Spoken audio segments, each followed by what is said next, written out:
Okay, we'll call the meeting to order. February 16th working session, regular meeting minutes.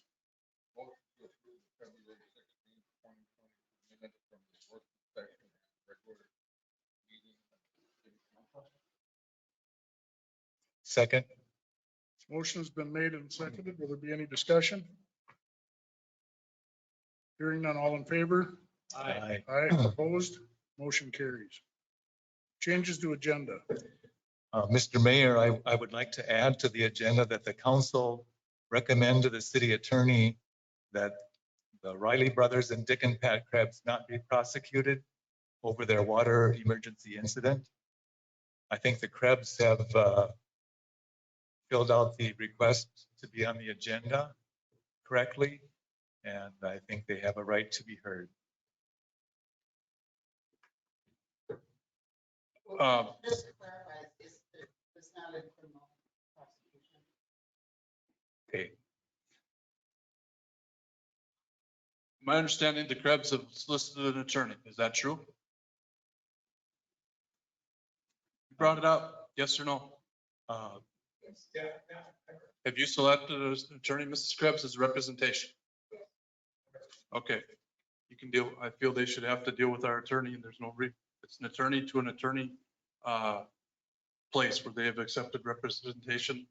I don't feel it's an exposure we should put ourselves in. We should have our attorney work with their attorney to resolve the matter.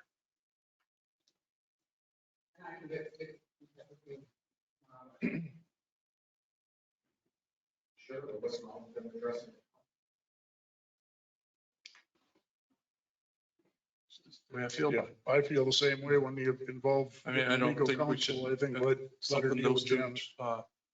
counselors could work out away from the meeting.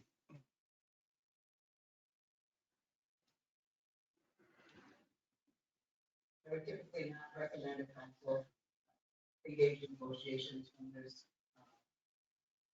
attorney representation.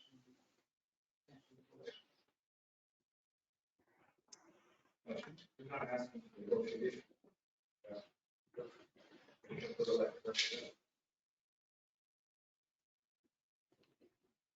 I'm assuming there's a conflict. Again, that's negotiation.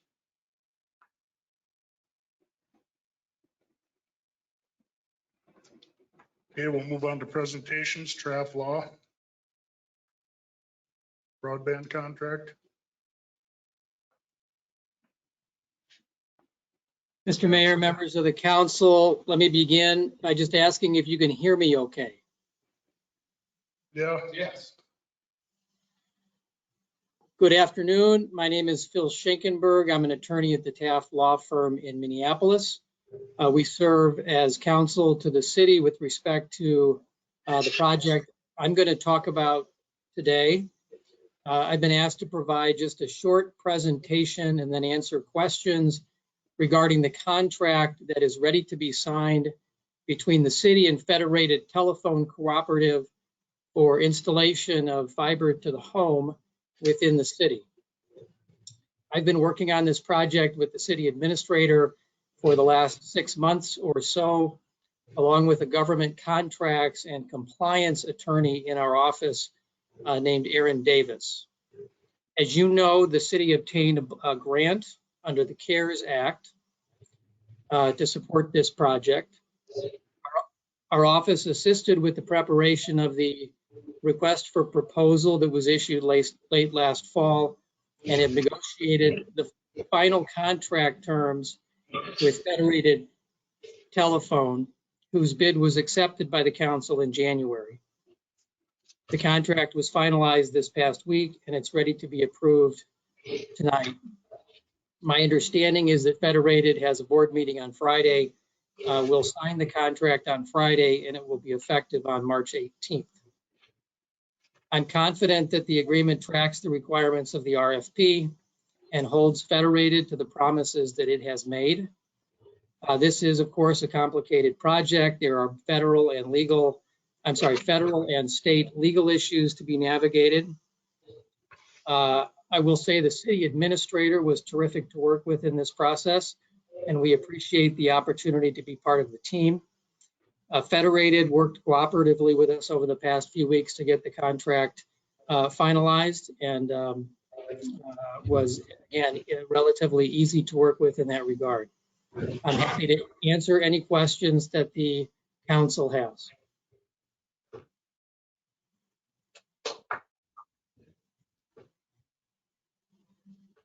I guess we've been informed quite well by your staff and by our city administrator and clerk. I guess I don't have a lot of questions. You guys did a good job on putting it together, so seems to be me anyhow.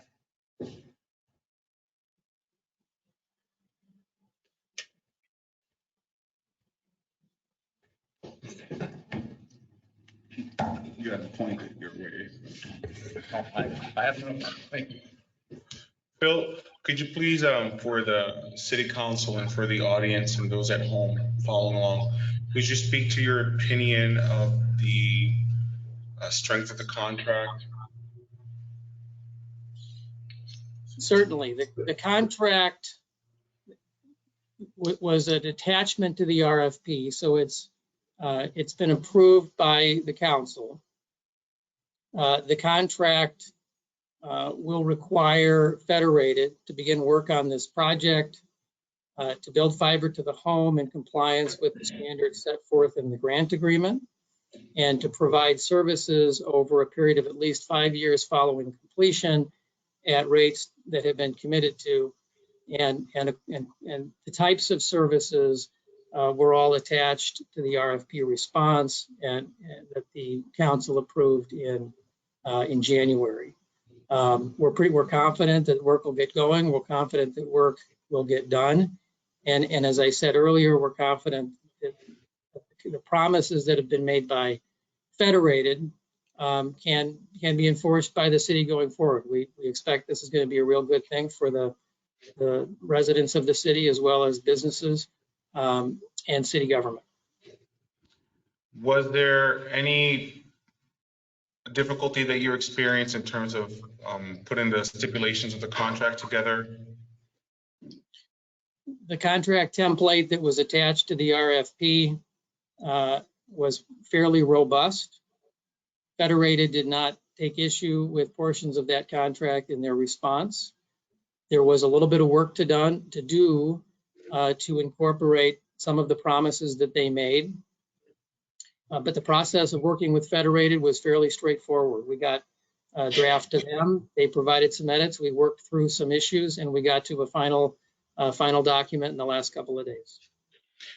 And to ensure the performance of the work, just for those at home who again may not have access to a computer or something like that, could you please speak to the mechanism that we've put in place to be able to enforce performance? Sure. There are, as one would expect in a contract like this, provisions that require the contractor, in this case Federated Telephone, to carry appropriate levels and types of insurance to give the city of Appleton confidence that the project will complete. In addition, there's provisions for performance bond and a payment bond. Thank you. Anybody got anything else? All right, thank you. Thank you very much. All right, Bob, I guess you're on.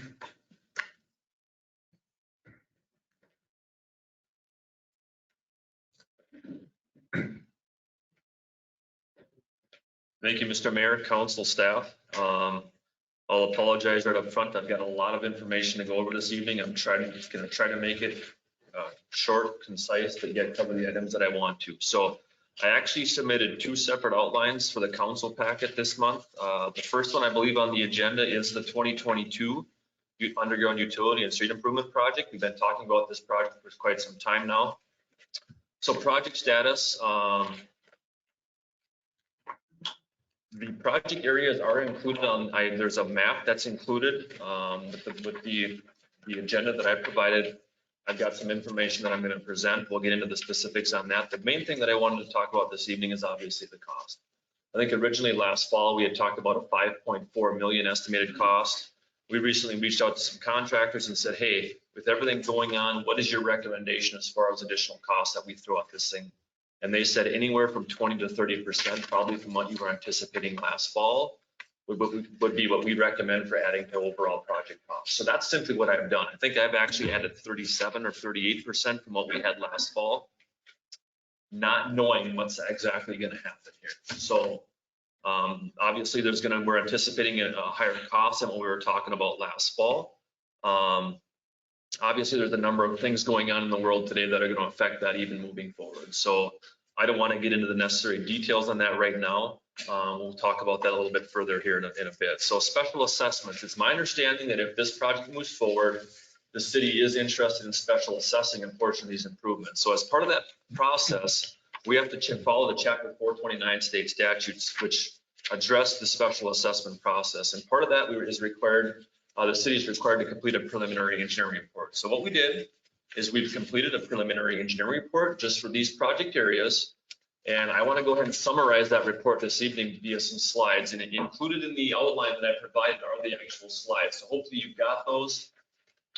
So I'm going to go through them rather quickly. Again, we've talked about this project in the past. So a little bit of project background. The preliminary engineering report has been prepared to provide evaluation requirements to construct underground utility and service improvements to portions of the following streets: Schliemann Avenue, Rooney Avenue, and Beale Street. So on the next slide, I've actually got a map showing the specific areas.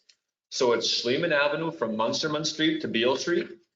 Rooney Avenue, that should be Miles Street to Bardison Street. And then Beale Street from Schliemann Avenue to Rooney Avenue. So you can see the project areas on the right-hand side over there on the project map. Those are the areas that we're specifically talking about doing improvements to coming up here in 2022. So project needs. Basically, I'm going to summarize all the underground infrastructure is thought to be over 50 years old. There's a lack of documentation on the actual age. Underground infrastructure, I mean wastewater collection system or sanitary sewer collection system, water distribution system, as well as the storm sewer. Same thing with the surface infrastructure. I think it's safe to say if you're familiar with these areas, the surface infrastructure is in need of replacement. So improvement alternatives. Obviously, one is to absolutely do nothing. We can continue to operate it the way it is right now. That is not a recommended alternative given the condition of those facilities. We can rehab it using some methods that can be used that would not require excavation. Given the nature of the work, we don't recommend that as an alternative. So the last one is to simply reconstruct and replace what's there right now with brand new infrastructure using the old traditional open excavation method. So that's what we're talking about right here, is basically taking everything out that's there right now and putting in brand new underground infrastructure as well as surface infrastructure. Preliminary opinion of cost. So the overall preliminary opinion of costs that I've come up with right now, again, by simply just adding 30+% on to what we had last fall, is about $7.4 million. I've got it broken down here. This is obviously a little bit blurry, but I've broken it down by sewer services, water services, storm sewer, curb and gutter, driveway aprons, sidewalk, and street. And then we'll get into the next slide here, which basically the city right now has indicated that they're proposing to assess the improvements based on the methodology included in this table. So if you look at it, sanitary sewer replacement, city would pay for 100% of that. Sewer service lateral replacement, that would be assessed at 100%. Water main replacement is 0% assessable, with the city picking up 100%. Water service replacement, like the sanitary sewer services, they would be assessed at 100%. Storm sewer and curb and gutter replacement will be assessed at 20%, with the remaining 80% being picked up by the city. Driveway apron replacement would be assessed at 100%.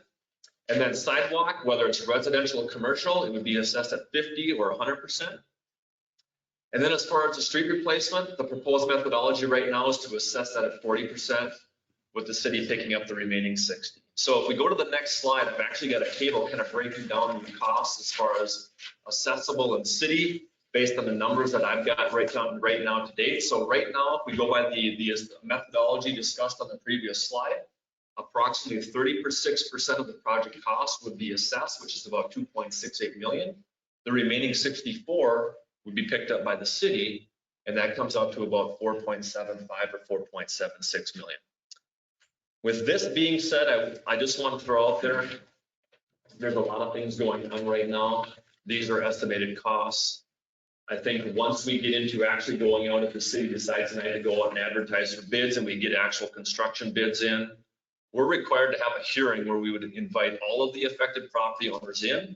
And at that time, we would have a lot better numbers to present to people rather than trying to do it right now. I think we get a lot more, it'd be a lot better spent time doing that public hearing once we get the actual numbers. So again, this is very preliminary estimated cost information. So, and then the funding side of it, right now we're anticipating going after funding through the Public Facilities Authority.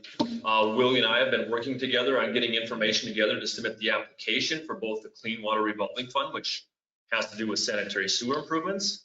And then the other funding source is the Drinking Water Revolving Fund, which actually works with water system improvements. Those applications are due April 6th. So I know, like I said, Willie and I have been working together to get that information completed and hopefully get it submitted by April 6th. So is that it, Emma? Project schedule. So project schedule right now, the design is basically substantially completed. We had a very good meeting with city staff here. Was it 2 weeks ago, Willie? 3 weeks ago? We sat down, rolled out the basically a large schematic showing the existing conditions, the proposed conditions, went through block by block as far as different things. I think we've got a very good design laid out. We're hopefully going to advertise for bids here in March and April.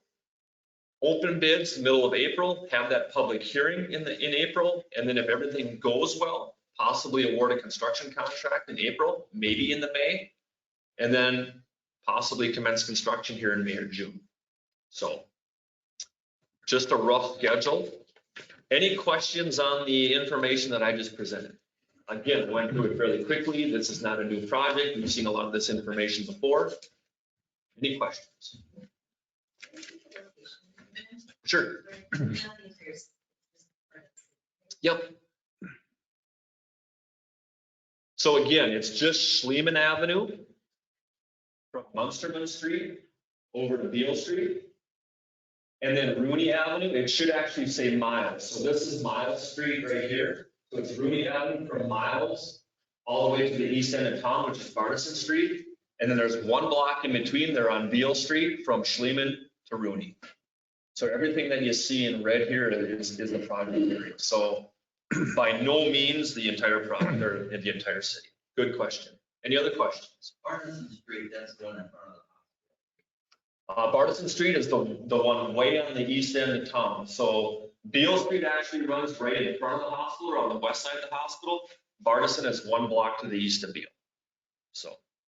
The reason why these particular streets are big. Very good question. So what we did is we started some capital improvement planning in 2018 or 2019. And we're trying to start with some of the worst areas in town and try to get those done first. When this project was originally being discussed, there was a lot of other areas that were included. And what it was narrowed down to was these areas because these are some of the worst, not only for surface infrastructure, but also underground utility infrastructure. These are some of the areas where the city utility or city maintenance staff has had the most issues with the sanitary sewer system, the water distribution system. So there are a lot of other areas or a lot of other streets in town that are definitely on our radar, and we're going to get into some more of those later on in the second presentation that I have. So very good question. Yes, sir.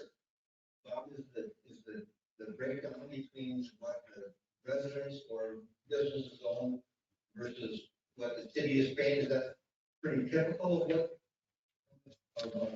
how it's been done, or should I put more like what we've done in the past, or?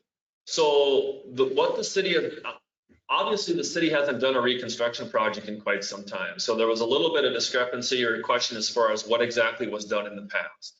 So what we did is we kind of started over and basically came up with a new assessment policy. I know we've worked with a number of communities to come up with assessment policies. We used one of those as a cookbook, and this is what we came up with. I will say this. By no means is this thing set in stone. This is what's been come up with to date. Let's say we get construction bids in the door, we come back, have the public hearing. The council has the discretion to vary from this if they want to. So please realize this. This is not etched in stone at this time. It's just basically a starting point. Very good question. Any other questions? Looking at your construction dates, and then speaking with probably some construction workers or firms that you already dealt with, knowing some of the needs are like PVC piping and all that, some of them, are they going to be able to get that in on those types of dates? Because some of this is out months and months and months, which throws you out a season for building. No, very good question. So we have actually been opening a few bids already. We've heard concerns about that, definitely. We haven't run into any issues thus far. Now, I'm not going to promise that we won't moving forward. We're hearing different things every day as far as different materials being hard to get, things like that. But we haven't run into any major concerns or problems at this point. But again, a month down the road, that may change. That's a very good question. Like I said, there's a lot of unknowns right now as far as what's available, what isn't available, what's going to be available. One thing that we talked about a little bit, and I'd like the council to weigh in on this, is Emma, if you could please go back to that project map.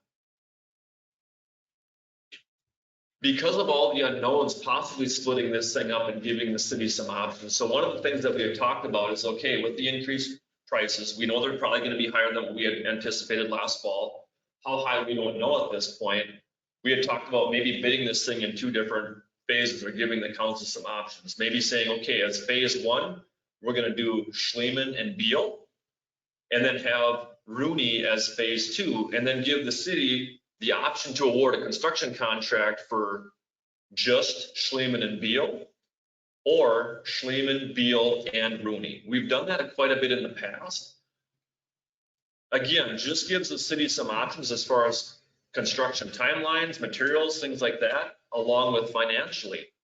If we see some increased costs here, it gives you some options. If you don't feel comfortable doing all of it, hey, let's just do Schliemann and Beal at this time, and then we'll worry about Rooney at a later time. Well, like you and I talked, Bob, it could be where, we're at the high now, maybe, next year it'd be cheaper, but the norm is it's going to be more. Usually it doesn't go down, but That's a very good fuel question. could be an issue. Very good question. Another thing that we had talked about too is in the past, we have not typically incorporated a fuel escalation clause in our contracts. It just hasn't been a real big concern. Moving forward here from on our larger projects like we've got here, we think we are going to incorporate a fuel escalation clause.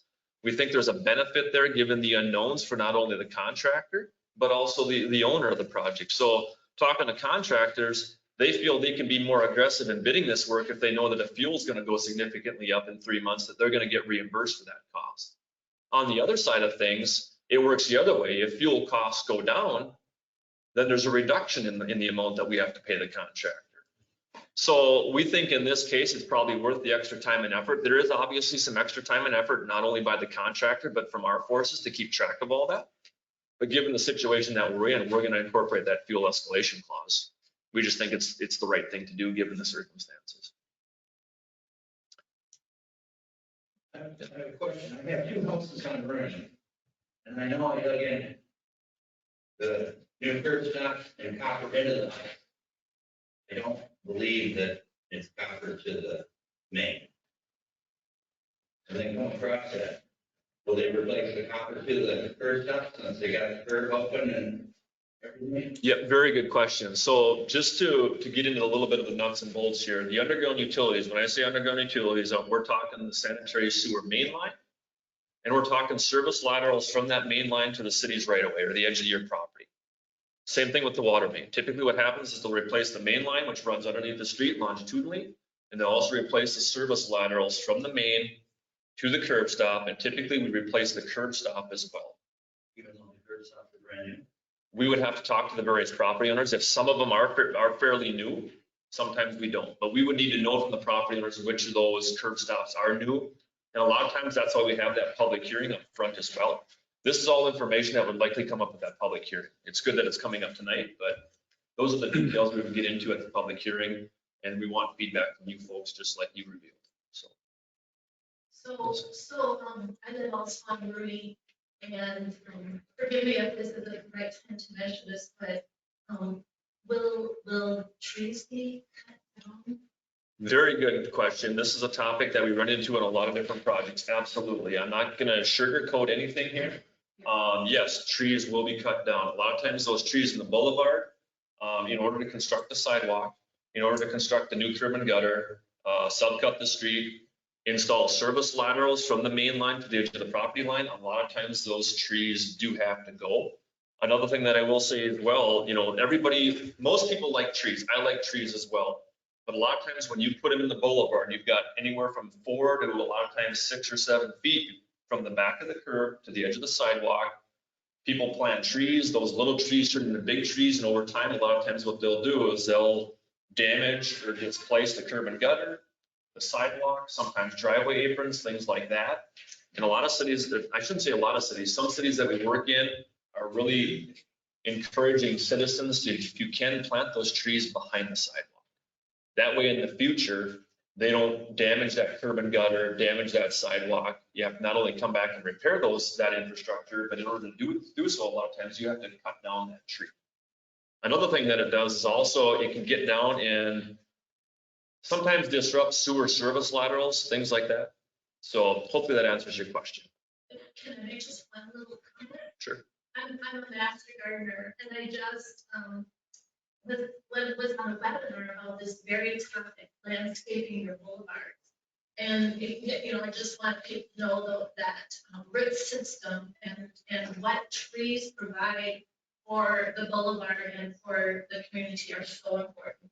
Those are treasures. So just, I hope everyone will remember that. I know in the Twin Cities, they're doing they're having some ash problems, so they're removing trees. And so they're putting in rain gardens on those boulevards or some of those things to try to get some of those benefits that you would have from the trees. So yeah. I just hope everyone will keep that in mind, how important trees are. Yep.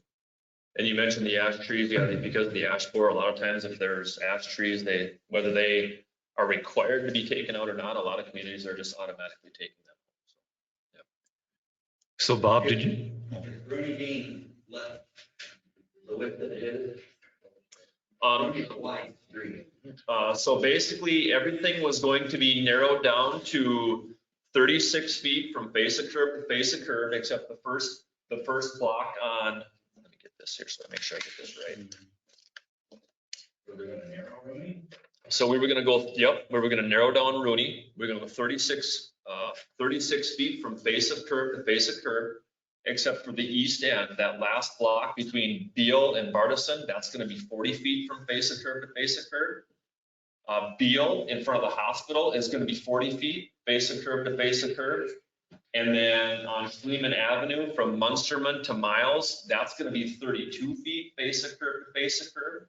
Everything else, we were talking with city staff, we wanted to go 36 feet, face of curb to face of curb. And the reason we wanted to do that is a lot of times in residential areas, that's a pretty standard width, 36 from face to face. So basically you got 3 lanes, you got 2 driving lanes that people want to meet and pass each other, and you can still have a vehicle parked on one side of the road if you want to. Yeah. And obviously the wider these streets are that we construct them, it adds costs. So good question. I imagine the city will go forward with our between the sidewalk and the city street, and then it'll build an area and it'll speed it up. Because we're going to end up with extra yard. Yep, extra boulevard area. So that area between the sidewalk, which typically that sidewalk is just inside the property line. That area between the sidewalk and the back of the curb typically is turfed, seeded in the grass. Yep. Does that percentage of the city's paying on this project versus the landowner, is that necessary? It all depends on, I work with a number of communities and all communities are different as far as the percentages that they assess. This was 36%. I would say that's probably in the middle of that area. I will say this.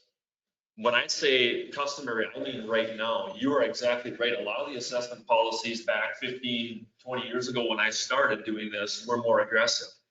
Now, a lot of them are 50 to 75%. But because construction costs have gone up, a lot of communities have reduced those percentages that are being assessed just because of the construction costs continue to go up over time.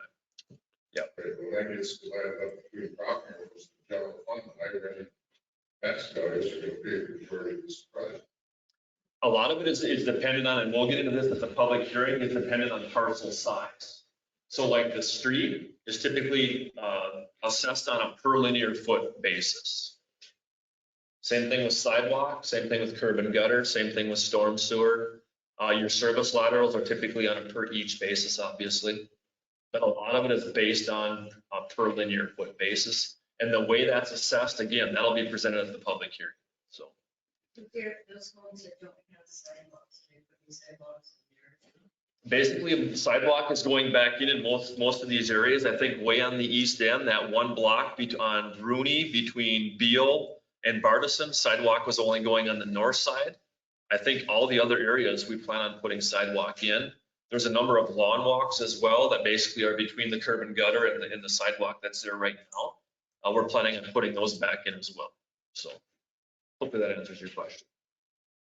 To answer Drew's question a little bit, I was on the council last time we done the roads on the west end.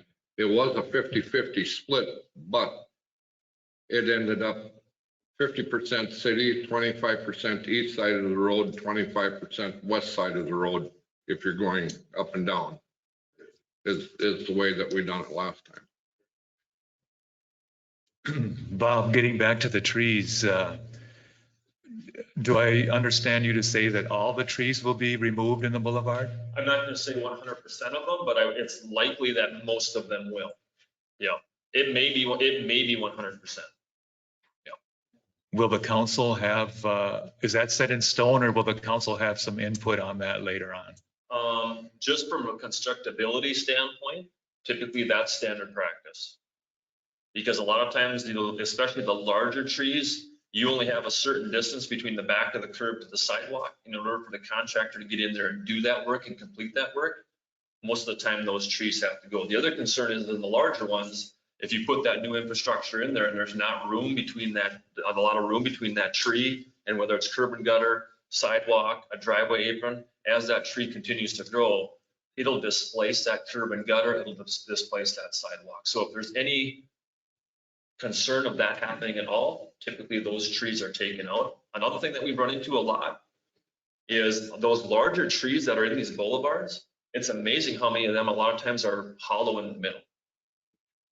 So it's just standard practice that we do take them out. So There are some smaller trees though that are in the boulevard, and it's in some of the areas, it's a pretty wide boulevard that would be quite a while before they would be a bother. Certainly 50 years, by the time the next project would come around, but. And some of that stuff, typically what we do is when we do our design, we mark the trees that we feel absolutely have to come out in order to construct the work. And then a lot of times we'll leave the rest in there, the smaller ones, things like that.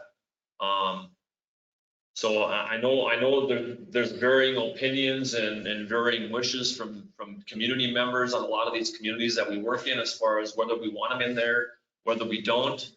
I'm just telling you, based on the nature of this work, a lot of them are probably going to come out of there. So have to come out. There's a question in the back over there.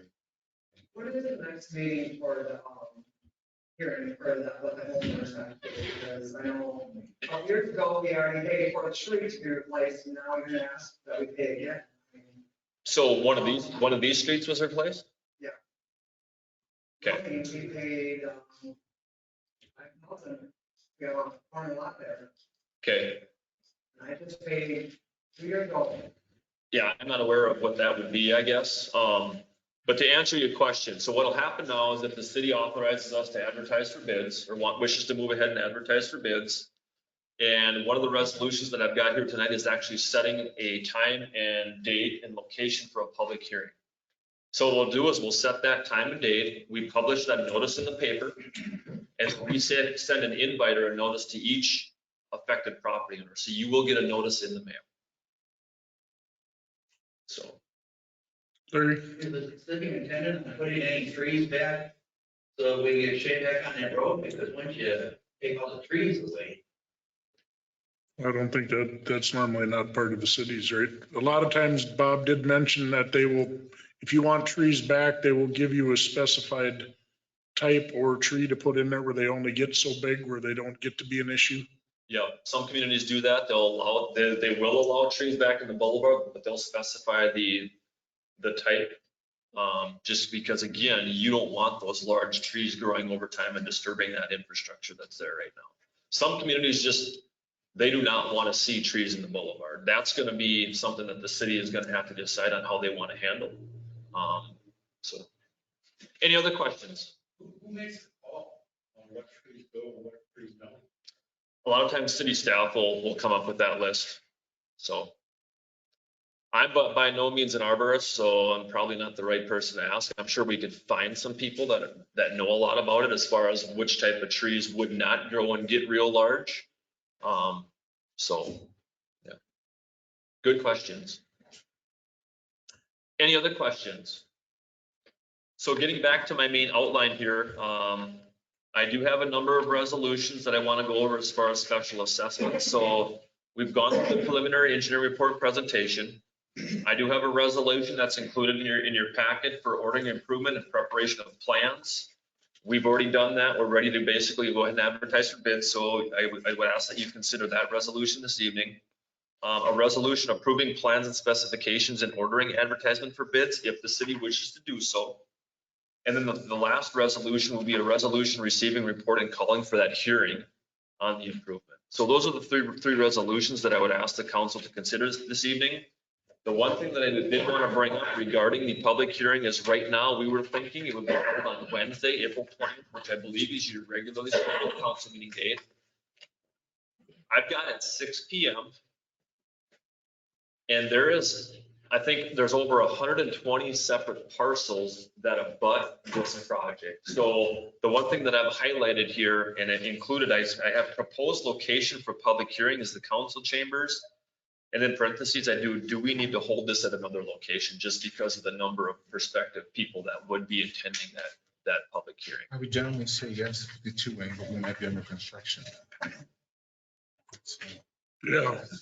We do have the local board of equalization. right, with LB. So here's the thing, you do not have to have it on the 20th. If you want to have it on the 21st or another evening, that's fine as well. I just propose to do it on your regularly scheduled council meeting night. Some communities choose to do that, some do not. It's not abnormal to have a separate. What does the community? Yeah, I mean, if we wanted the 52 wing, couldn't we come in through the main entrance on the gym side and be on the stage possibly? I think that would work. Because the It's more 52 wing space might be there. under construction at that time, so.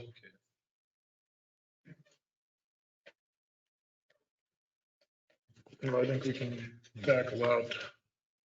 I mean, we can find a place, I'm sure.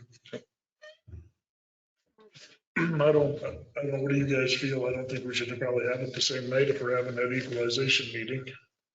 I mean, won't that get too long or? It all depends on what the assessor, how many minutes. 20 minutes, it could be 45, all depends on who shows up for it. Absolutely. We're passing right now as a separate name. Is that something we can work out and get back to you on that resolution, Bob? Or, I mean, we got to vote on it. We got to change it tonight, Don? It would be nice to be able to set that this evening. I guess the thing is, this is probably more of a legal question. If we could possibly say, hey, we're gonna pass the resolution and come up with a location and a time and date at a later time, is that acceptable or no? No. So it sounds like we want to do it this evening. Just go ahead and go to the 52 wing. We have to consider some accessibility questions, and we might have city council on the ground instead of on the stage because of the access point, pending construction. Well, that's a slanted floor anyway. So, Yeah.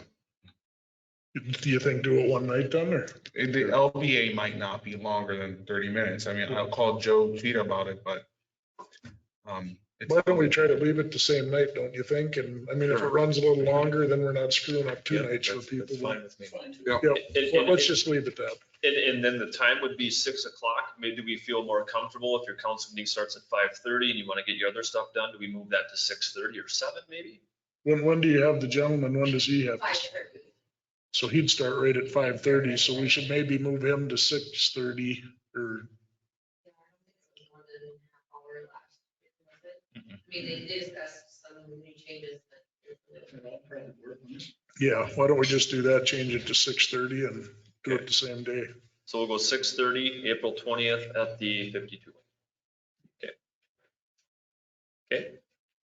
I think that's all I have to present on that particular project. The other one, if you recall, I sent a separate outline, is the underground utility and street improvements facilities plan phase 2. So Emma, if you could please pull that up. We've got a public hearing that we want to go over for that this evening as well. No, it's actually part of the outline. There was, yeah, I sent you two separate outlines in 2 separate emails. And if you don't have it, let me know. I've got a jump drive with it on it with me. So there should be some presentation slides. So in each email I sent, I think there should be an outline attachment with each, and again, in that outline. So that's the first outline. I think that's the one that we just went over.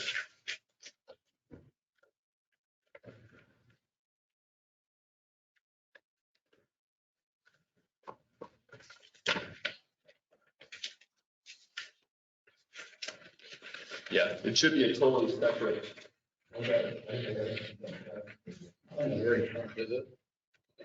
No, she's trying to find it on those emails.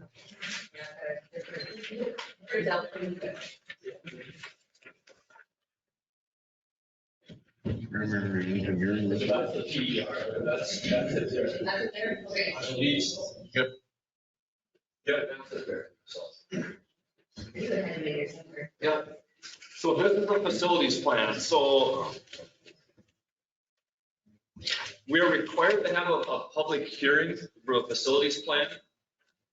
So I'm going to go through this again rather quickly. So this is how we start the funding process for this utility and street improvements, such as we just talked about. So this covers a large area within the city on top of the first facility that we did. So this is an underground utility and street improvements, as well as wastewater conveyance system improvements. So Emma, if you could please go to this first map. Yeah, go ahead and go to the first map. Yep, keep on going. Yep. I think come down. Right there, right there. So basically what we did is that the city wants to go out and get funding through the sources that we've been utilizing. We have to do a facilities plan. As part of that, we prepare a preliminary engineering report, and what's covered in the facilities plan, the second facilities plan, is all of the areas that you see here in red and in yellow. The areas in red are street, utility, surface, and underground utility improvements. The areas in yellow are where your wastewater lift stations are and where their force mains are. So when we first talked about going through this process, we were just going to include the underground utility and street improvement areas. And then after talking with city staff, obviously you've got some issues with your wastewater lift stations. So we included those as well. Basically what it comes down to is any of these areas that the city wants to move ahead with in the future and get funding or apply for funding for, you're able to do so by going through this process. So go ahead and go to the next slide there, Emma, please. So project needs, underground utility and street improvements, exact same stuff that we just talked about for the 2022 project. A lot of these areas, your underground infrastructure consists of old vitrified clay pipe, sanitary sewer. It's thought to be 50 to 80 years old. Again, because of lack of records, we don't know. It's in tough shape. Your water distribution system, again, old cast iron pipe, thought to be 50 to 80 years old. Has had numerous failures. I think the city has had a number of failures in your water distribution system in the recent past. And then your valves and hydrants, when the water main or water distribution system gets this old, a lot of times are unreliable and don't work.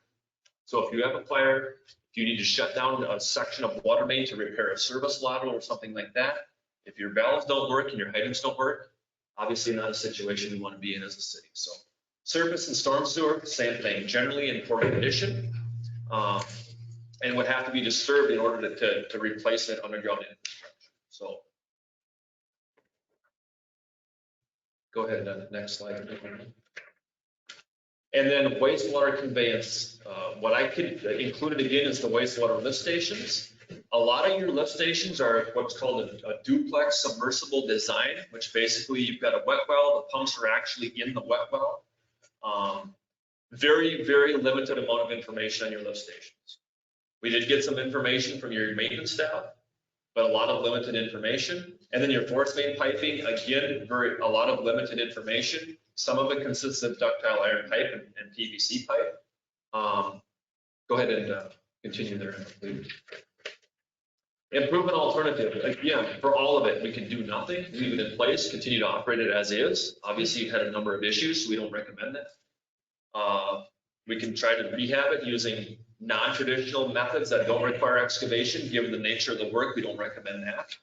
Again, the recommended alternative is simply open excavation. Replace what's there, remove what's there, replace it with new. So next slide, please, Emma. Go ahead and continue. I just covered this. Estimated cost, I don't remember what the number is. It's 29 million. Yeah, $29 million. Obviously, that's a lot of money. But again, very preliminary estimated cost. The hope here, folks, at some point, you're going to get enough debt service where you're going to qualify for some grant dollars for these improvements. Once we get actual costs in or bids in for the 2022 project that I talked about previously, and I get more information from Willie, I can hopefully give you more information how we're coming as far as receiving grant dollars. I know there was some hope that we would hopefully be eligible for some on the water side for this project, but we'll have to wait and see here once we get more information and actual bids in the door. So next slide, please, Emma.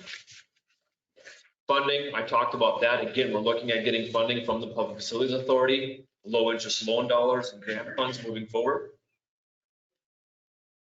User rates, I have to put some information in here on user rates. I had just assumed a 20-year loan at 1% for these improvements. Estimated annual sanitary sewer user rates would be $636 per year or $54 per month per equivalent dwelling unit or single family household. And then the water would be $922 per year or $77 per single family household or EDU.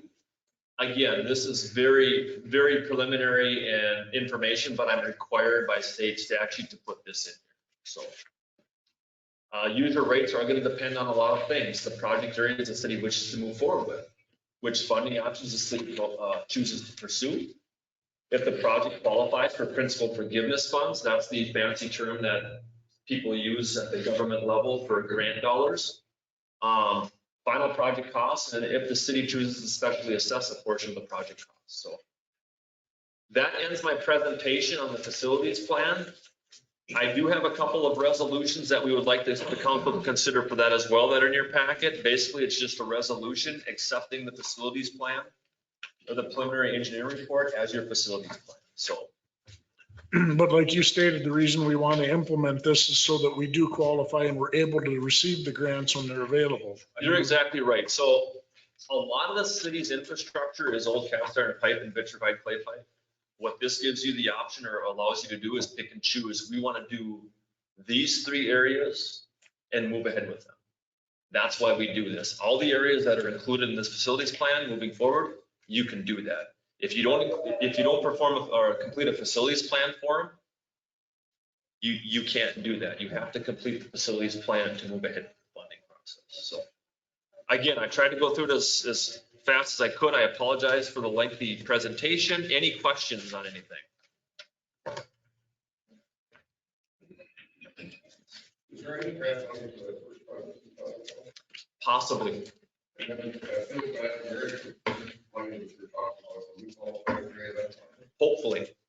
Hopefully. So we're learning more and more about that. That's not going to start being available until for projects that are going to be constructed in 2023. So it's not going to be available until 2023. Now, please realize there's some more strings that are attached to that money too.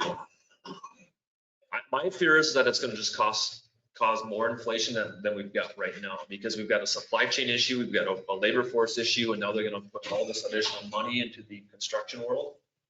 That's my concern, but that's out of my control. We'll just have to wait and see what happens. So, very good question. Any other questions? But that's where you did explain that we need to, like the water plant, and we need to get this debt so we start qualifying for grants. Yes. You can't sit here and just wait and think you're gonna get grants. You have to be forward thinking and create debt and start rebuilding your community before you qualify for the grants. They don't just hand them out if you sit and wait. Yeah, I gave a presentation at a council meeting here, it was last year, a year and a half ago, specifically on the funding aspect of things. And if you want me to come back and go through all that, I would gladly do so. That's a whole nother conversation. So. Minnesota Public Facilities Authorities, just like other state mechanisms, require that proper stewardship of a city's assets and resources are documented with things like investing and debt service that is appropriate user rates, so that you can qualify potentially for some granting. All right, thank you. Thank you. Thanks, Bob.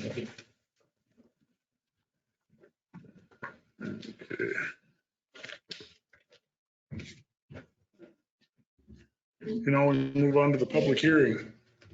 Motion to open a public hearing for underground utility and street improvements, wastewater advance system. Second. Motion has been made and seconded to open the public hearing. All in favor? Aye. Opposed? Motion carries. So that's the information that I prepared council that I went over as far as the. Yep. Yeah, if anybody has any comments, additional comments. Yep, this is where if you have more, this is where we should have had the questions, but it was going pretty smooth with him while he was standing there. So if you have any more questions for Bob or anything on the project, now would be the time to. And is this specifically for the last part of his presentation? Correct. Okay, correct. Yeah. The key facilities plan is the larger map that we have. Okay. Yep.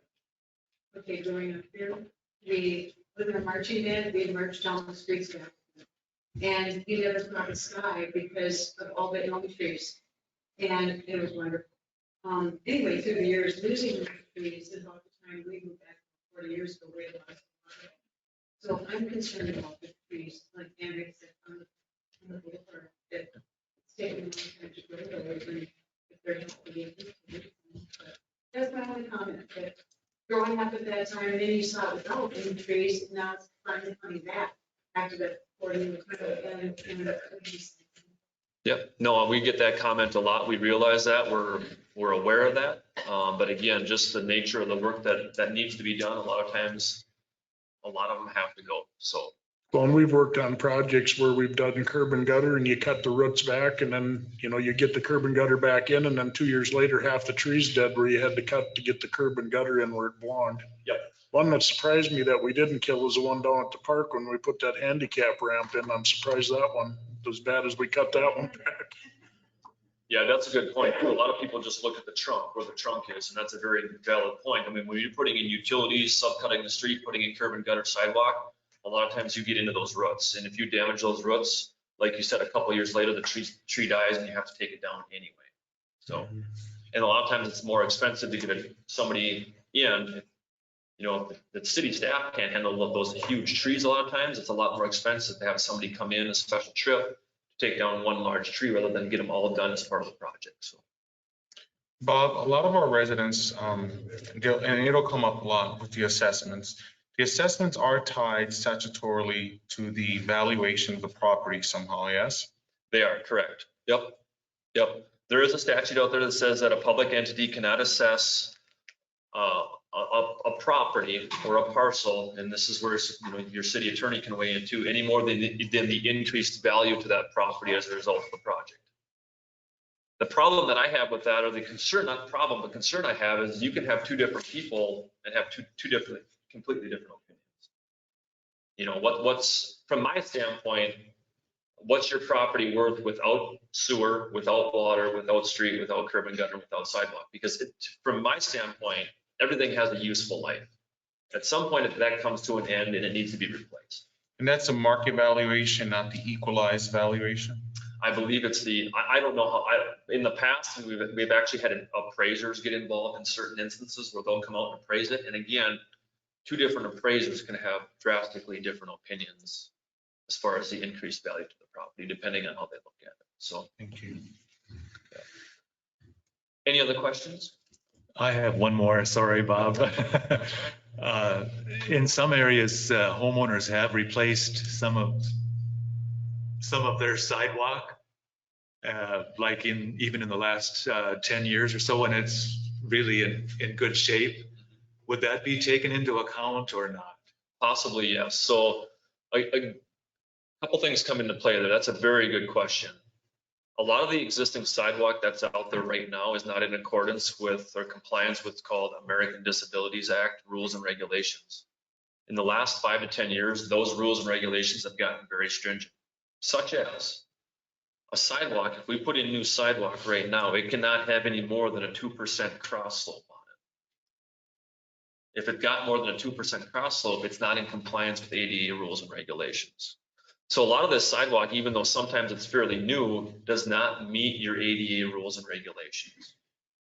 And from my standpoint, as far as protection of the city liability wise, that's a concern for me. So typically, if we can save sidewalk and it's going to work, we will do that. But a lot of times it's not in compliance with ADA and we have to take it out, even though it is rather new. So that's a good question as well. Any other questions? With, you mentioned that sidewalk thing and there's various, it doesn't meet compliance or so. What we have now, is that grandfathered in? No. So basically the way they look at it and working with MnDOT, and it's a federal mandate, is if you're doing improvements, even let's say if you're just going to do a mill and overlay on the street and not do anything with the curb and gutter or sidewalk, a lot of times they'll look at that and expect you to upgrade the sidewalk along with that. They're pretty stringent on that. Who's they? It's the federal mandate, the feds. Okay. Yeah.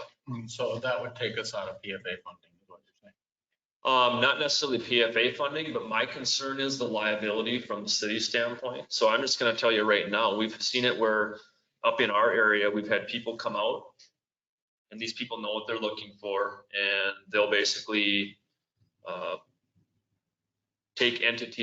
sue entities in federal court because it's a federal mandate. They'll sue entities in federal court. So, yeah. So it's just a liability. It's just a liability. There are areas where if you can't meet the ADA guidelines, you can document why. And we keep that documentation, put it in a file. So if anybody ever questions it, we have that documentation. But for the most part, we try if we can to meet the ADA rules and regulations. So, yeah. Good questions, good conversation. Anything else? Thanks, Bob. Right, thank you. Thank you. There's no more questions. Do we have a motion to close the public hearing? Motion to close the public hearing. Second. Motion has been made and seconded. Will there be any discussion? Hearing none, all in favor? Aye. Opposed? Motion carries. Public comments. This one will wait till we're on that. We'll wait till we're on this property on the agenda. All right, new business. Closed session summary. On February 16th, 2022, the city council met in closed session to evaluate the performance of Administrator Morales. During the session, there was an opportunity for the council members to share any existing concerns and none were articulated. A discussion was had regarding employee data privacy as it relates to employee performance and evaluation. Okay, we'll move on to broadband contract approval. Motion to approve the broadband contract between the city of Appleton and Federated Telephone Cooperative. A second. Motion has been made and seconded. Will there be any discussion? Hearing none, all in favor? Aye. Opposed? Motion carries. Resolution 2022-13. Motion to adopt resolution 2022-13, ordering improvements and preparation of plans for the 2022 utility and street improvements. Second. Motion has been made and seconded. Will there be any discussion? So what's this resolution really committing us to right now? Nothing. Nothing. It's a resolution regarding the preparation of plans and specs. So basically, we've already completed that process. You're giving us authorization to complete that. You signed the our firm last fall to complete this work. So this is more of a formality that we need to go through to do the compliance and check 429 state statute. Fair enough. Okay. Any other discussion? Hearing none, all in favor? Aye. Opposed? Motion carries. Resolution 2022-14. Motion to adopt resolution 2022-14, approving plans and specifications and ordering advertisement for bids for 2022 street improvements. Second. Motion has been made and seconded. You want to fill them in on that one too, Bob? or- Yeah, so basically what this is it's approving the plans and specifications and ordering advertisement for bids. So basically what we would do is if you pass this resolution, we are going to advertise for construction bids from contractors. Okay, when do we specify we'd like you to do that, where you split it into two so we have the option to, That's why I walked up here. I wanted some more discussion on that, how the city would want us to move ahead. If you want us to split it up like we talked about before with Schliemann and Beal being, let's say, phase one and Rudy being phase two, are you in favor of us doing that? I think the best way to move forward in terms of procurement is to have bid alternate presentations. Okay. And I need you to work directly with my office with that. Okay. so that would give us that option. if I like that you guys want to- flexibility. Yeah, well, with the prices the way they are, we probably can't afford both, so. And please realize right now in this resolution, it states that we are planning on opening bids then on April 13th, which is a Wednesday at 10 a.m. That would be here at this location. So Any other discussion? Hearing none, all in favor? Aye. Opposed? Motion carries. Resolution 22-15. Make a motion to adopt resolution 2215, receiving report calling from public hearing on improvements for 2022 utility and street improvements. I'll second that. Is there anything we should know on that, as long as the public understands what we're doing here? yep, the one thing that this would, again, set that public hearing. This resolution has to be altered. So right now what I have in here is it's going to be located at the Appleton Civic Center here. We decided that that's going to be actually at the 52 wing. And right now I have in this resolution that it would be at 6 o'clock. I believe we decided on a time of 6:30.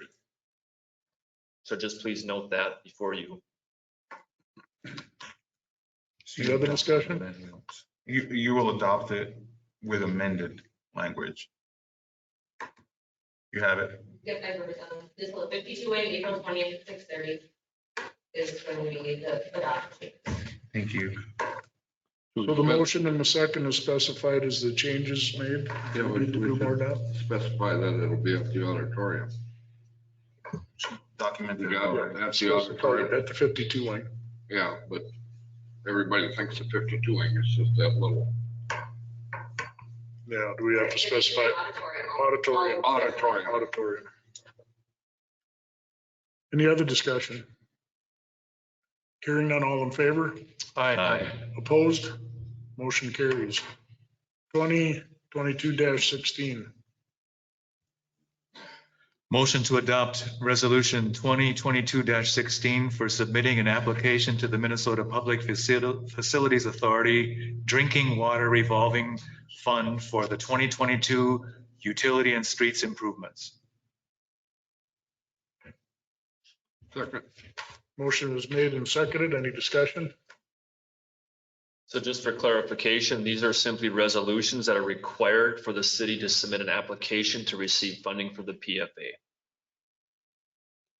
2022-16 and 2022-17 are the same resolution except for ones with sanitary sewer, ones with water main. Okay, thank you, Bob. Any other discussion? Hearing none, all in favor? Aye.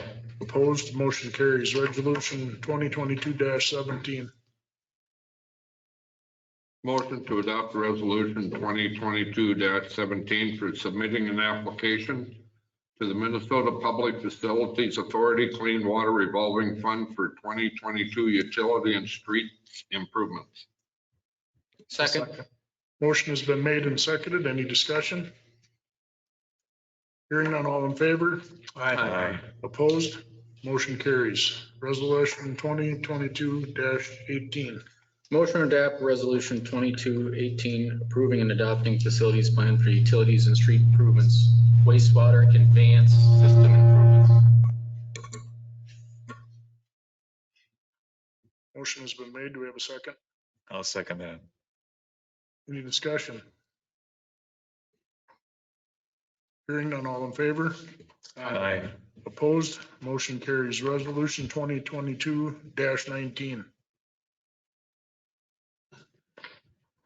Motion to adopt resolution 2022-19, setting a public hearing to take place on Wednesday, the 20th day of April, 2022, during the regular meeting of the Appleton City Council for the purpose of reviewing and collecting local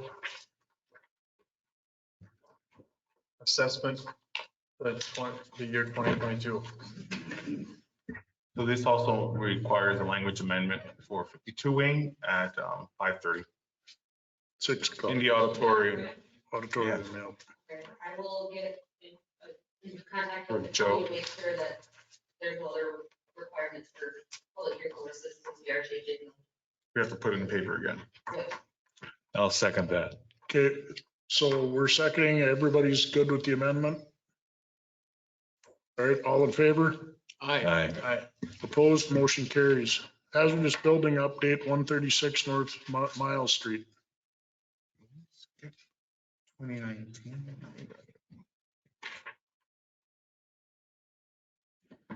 Our city building inspector went to the little business down there on Miles Street. There's a Boeing wall. A number of citizens had made us aware of it. Thank you for that. Council's aware of it. Building inspector went, inspected the property. I was informed that the property was just sold, but notwithstanding that transaction, it is still a dangerous property, and I'm asking here that city council establish it as such, so that we can start the process of having it repaired or torn down.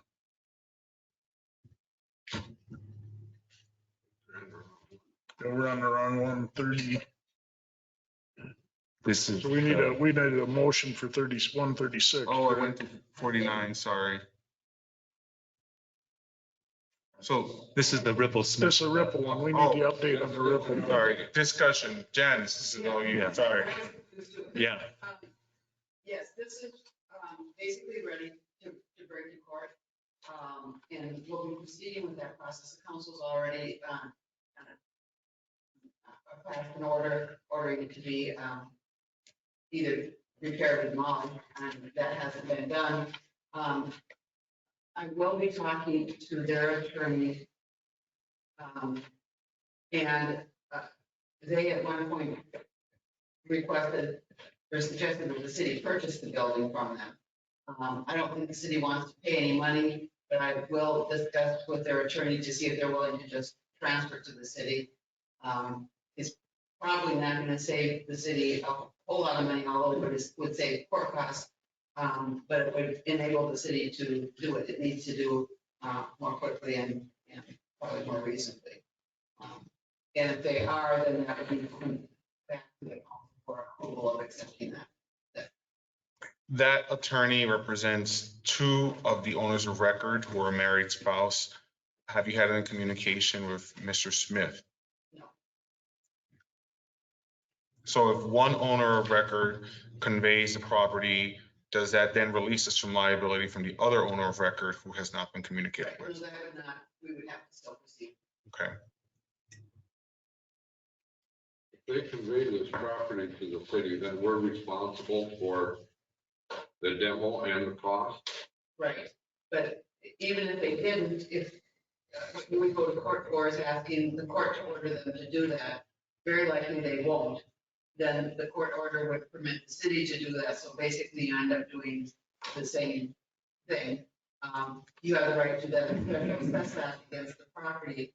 But again, Or if that happens, they are likely to not pay their taxes and it would go tax forfeited. Well, you could go after them personally, or you obtain a judgment against them for the amount that you expended and go after them personally. I guess the question would be, is whether there's any ability to collect from them. But I guess I mention it because I'm not asking for a decision tonight, but if they're agreeable, then bring it back. Then you can bring it back to us at that time. Okay. Okay, moving on, hazardous building demolition determination, sorry.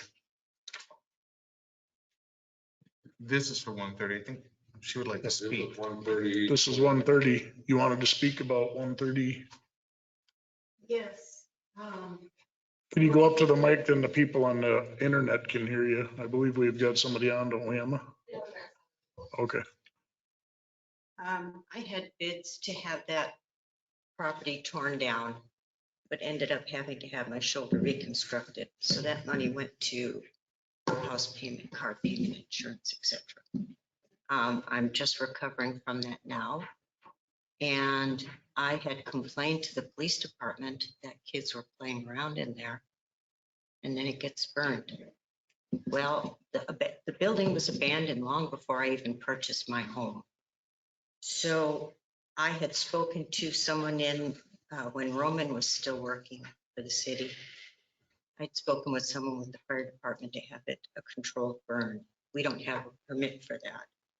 So when the fire department came out to take care of the fire, why wasn't it a controlled burn with everyone knowing it was abandoned and people knowing that it was going to be torn down because I've already gotten my bids? What are we going to do about it now? Are you going to make me tear it down this very instant? Because I don't have the money. I'm in the process of getting more bids. I know it's a dangerous property, but it's not anything that I was in control of. I was working at the hospital that night. So when it went up in flames, I don't carry my phone. I can't. Would you like me to answer? Yeah, please. When the fire department was dispatched, was for a fire. It wasn't for a contracted controlled burn. Yes, we understand your personal circumstances. The hazardous, it doesn't change the fact that it is a hazardous building as determined by the building inspector. There is a process. It's not going to be forced to be torn down tomorrow. We have to go through an entire process. But the determination that it is a hazardous structure is for the city to be able to move forward in the case that you are not able to tear it down. Okay, because I understand it was hazardous and I felt that it was hazardous before that with kids breaking in and fires and crack pipes and everything else that was in there. But I cannot physically afford to have it torn down. Is there any way that, given the $2,700 that was charged for the 5 times the fire department came out, knowing it could have been a controlled burn at that time, or they could have, the only close enough structure that would have been damaged would have been my garden shed. Is there any way we can have the fire department finish what was started? Or is there any other alternative to what's going on with that property? I have to revisit with our fire code and our fire chief and see if that area, there can be a controlled burn. Depending what that department head says to me, then I can get back to you. It doesn't change the fact that it is a hazardous structure. And I understand that, and I agree with you on that.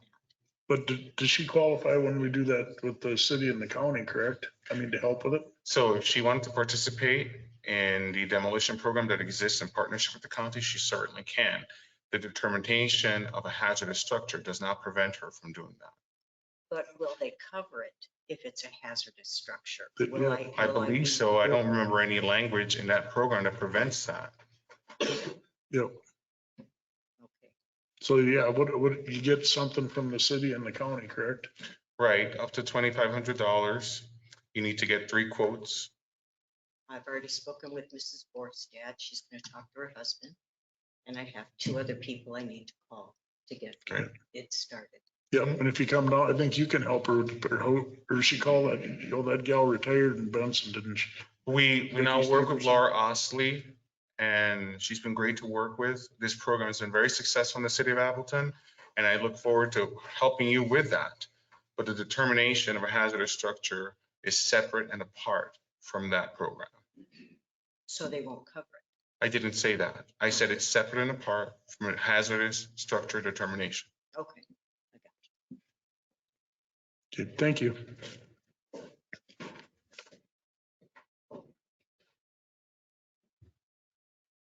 Do we have a motion?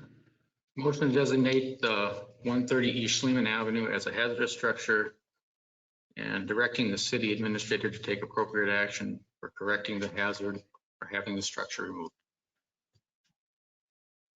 One more question. Do I need to do anything to the structure now? Do I need to fence it off? Do I need to put orange fencing around it or anything to keep? I can't give you legal advice. You're the owner of the structure. If there's some sort of damage that impacts your neighbors or somebody gets injured, as the owner, the liability rests with the owner of record. Well, the insurance company won't insure. Seems like a personal liability.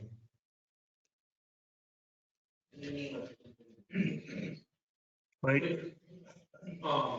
Going back on that reimbursement program with the city and county, being very familiar with that, if there was some way to work out maybe a structured payment plan, would the city and the county still be willing to reimburse the contractor if he came in and did the work, even though she was not able to pay the entire matching amount? Because it's usually a $2,500 scenario. And then when the contractor is paid, then you are reimbursed through the county and the city. But would there be some other way to kind of move around that if we needed some help financially to maybe get this house on the ground and make an agreement that he's going to pay this certain amount of money, but still yet be reimbursed for would be my cost of getting rid of the demolition and the cost if it was me doing the project. I mean, you know. Both my bids were over $10,000. So for me to just produce that kind of money out of thin air is not possible. I'm widowed. I'm looking to retire soon. I just don't have that in my. My office does not have the authority of the commissioners at the county level to amend that program, which would require a vote. City council would have to amend their corresponding section of that program. I can't speak to them. And we cannot give you a program based on an accrual promise that you will pay. Well, they're telling me I have to pay up front. I have to give you $10,000 now, and then you reimburse me. Well, how is that fair? Is that not having any trust in your local contractors? Just to clarify, you're not giving us any money. You're paying for the demolition with a private demolition service. That service is required to comply with the program for demolition, both at the county level and at the city level. And see, when you pay your contractor, then the city will cut you, when all the paperwork's finalized, then the city cuts you a check for 2,500 and then the county cuts a check for 2,500.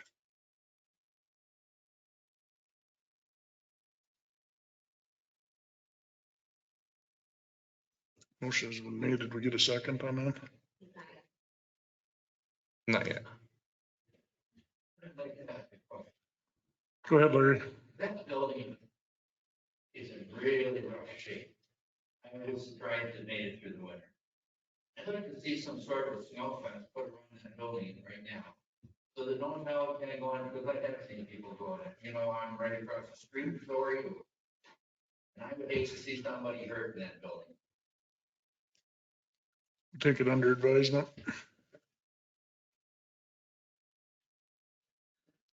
Do we have a second? Second. Motion has been made and seconded. Any other discussion? Hearing none, all in favor? Aye. Opposed? Motion carries. Hazardous building determination for 49 North Miles Street. This is the one that I mistakenly started with. This is a small business downtown. It's just been sold, but it doesn't change the fact that the wall is bowing out pretty significantly. and it poses a hazard pursuant to what the building inspector said. So Was the owner or was the person who bought it now aware of these issues before they bought it? they met with me and I made them aware of it. And the previous owner, the seller, was made aware of it.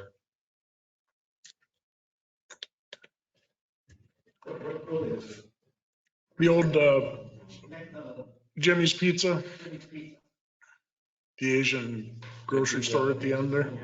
It would be the south, it'd be the north wall. The north wall, if you drive by and you look to the west, you can see it's bowed out about a foot. I mean, it's rated just about at the breaking. It moved out farther this winter than where it was.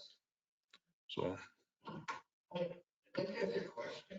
When we're talking about President's building, we're on the same lot. The barber shop, which is across the Victory, which is across the street from the hardware store. yeah, we're gonna stick to the agenda here, Larry. We need to get moving here. We got a lot to do yet. We know which buildings need to be looked at. We've been working at it for a while, so. Yeah. I'll make a motion to designate that 49 North Miles Street is a hazardous structure and directing the city administrator to take appropriate action for correcting the hazard or having the structure removed. I'll second that. Motion has been made and seconded. Any other discussion? Larry, just want you to know, my office is committed to the revitalization of the city of Appleton, which includes very hard discussions like the ones we just had about dealing with these hazardous structures. And everybody who has a hazardous structure, please understand, it's not something that I like to do, but I will do it. We need to make sure that the city of Appleton has properties that do not affect safety and also value, aesthetics, things that make it beautiful to live here. And so your concerns are noted. Well, my concern is that wall on the west side is bowed out just as much as that wall on the Yeah, we understand that, Larry, but the reason we're doing this one is it was a saleable property and somebody else is actually gonna physically move in there. So we're trying to move this one ahead so we don't have a business move into a building that'll fall down on them. That's why the urgency here. The business here, the building you're talking about is on my list. All right, we have a motion and a second. Will be the end of the discussion. Hearing none, all in favor? Aye. Aye. Opposed? Motion carries. Library project update. The abatement for the section of the 52 wing where the new library will be shall be complete by Friday. That project was a lot longer and more detailed than we thought. So that should be done by Friday. At that point, the architects and city staff will look to see what abatement, if at all, city can do on its own. The goal, of course, is to present it for bidding in as quote unquote clean as possible from a construction standpoint, so as to hopefully try to mitigate the potential issues with a very large bid.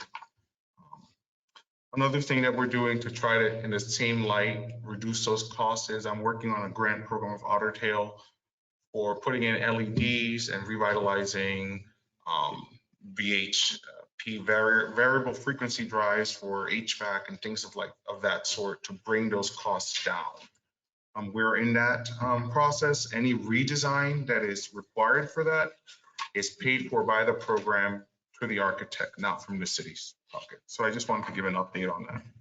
Good. Independent wastewater operator contract renewal.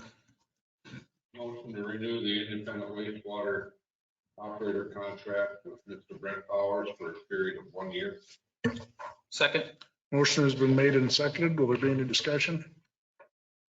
Hearing none, all in favor? Aye. Opposed? Motion carries. Economic Development Director role. So city is proposing for city council to create a role for economic development. This role is important to the city of Appleton. As we all know, the tax basis or the net tax capacity is flat here. And we need not only to bring new business in, but try to help the businesses that are here expand. And we need an office dedicated specifically to grant seeking and with familiarity with different grant programs at the state level. You have before you a study that was conducted, and based on that study, the role can be compensated anywhere from 45 to 55 a year. The benefits would cost $13,000 more or less for that role, for a total cost of about $68,000. Was this budgeted? No, this is proposed for staffing in 2023. Not in this year. It'd be budgeted for 2023 then. Yep. I was looking through the requirements for the position, and it said something about a Class B license with an air brake endorsement. Is that a typo, or was that? That has to be a typo. Yeah, that would be for one of the people working in the streets department. Yeah, right. That's. I saw that too, and I was wondering if the plan was to put them in a snowplow. I mean, we all wear different hats here, but that's a lot. That is a lot. Yeah, sorry about that. I guess I would like to see, I know there's other communities in our area that share an economic development person. Has that been considered? Yeah, that's something that we can look into, but I mean, where the city of Appleton has specific needs, that's kind of why I'm looking at it and hoping that you guys will consider it. I'm definitely considering it. I don't know if I'm ready to move forward on it tonight, but I've been putting a lot of thought behind it. I feel like I still have thought to put into it. I do believe that a good person in this role would generate a lot more money than their salary. I mean, if they're good. Well, if you're doing the grant rating and things, I mean, you should be able to, I mean, the whole thing is you get like, what is it, 2/3 more than they pay, or, I mean, that's kind of a rule of thumb, isn't it? There's a.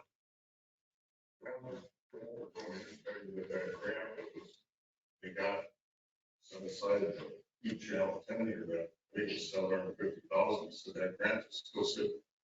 That money is still there, so that could be rewritten, but it's still got. You mean for the library? Well, it was for the library. But that money was never dispersed from that public. Still there, so he said you could rewrite the grant, still get that money. Let's you and I have a chat. Yeah, and get him Panzer's number. I mean, if that money's there, you might as well try to get it. Yeah. Let's you and I have a chat. Thank you. Another reason too is the EDA has a lot of economic development goals. That board is venturing into dealing with developers, the possibility in the future of being capable of issuing debt depending on the city's needs. And they would be served by this role specifically as well. We'd like to take some of the properties that we're tearing down and try to get some, nice higher end duplexes or something. So maybe we can get some of our farmers to move into town here instead of going to Morris or Benson or Montevideo. So. What do we want to? Yes, would be appropriate for the city. I mean, some of these buildings. Would they try to? Yeah, it'd be the higher, yeah, yep.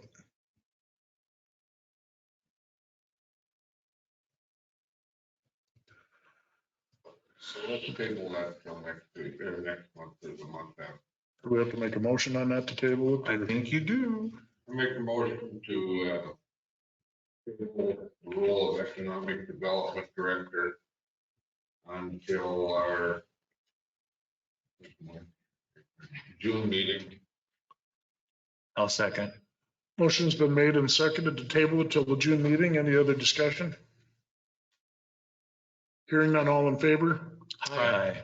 Opposed? Motion carries. Wastewater technician compensation source. Wastewater technician does a lot of the work with water and sewer and does some work with streets department.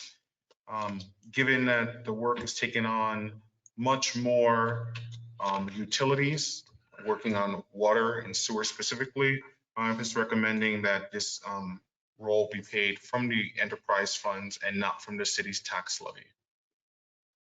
Motion to allow the role of wastewater water technician to be compensated from the sewer and water enterprise funds.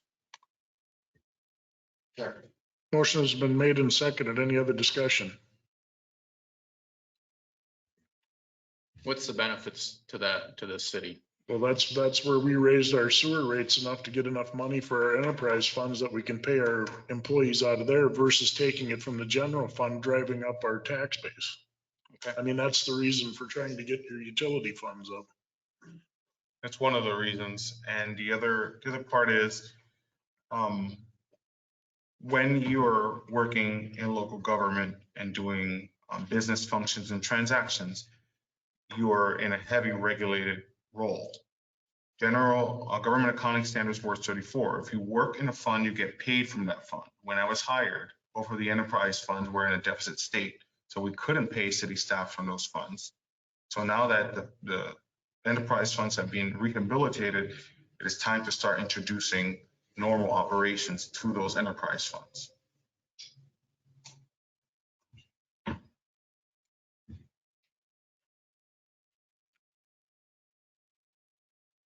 Any other discussion?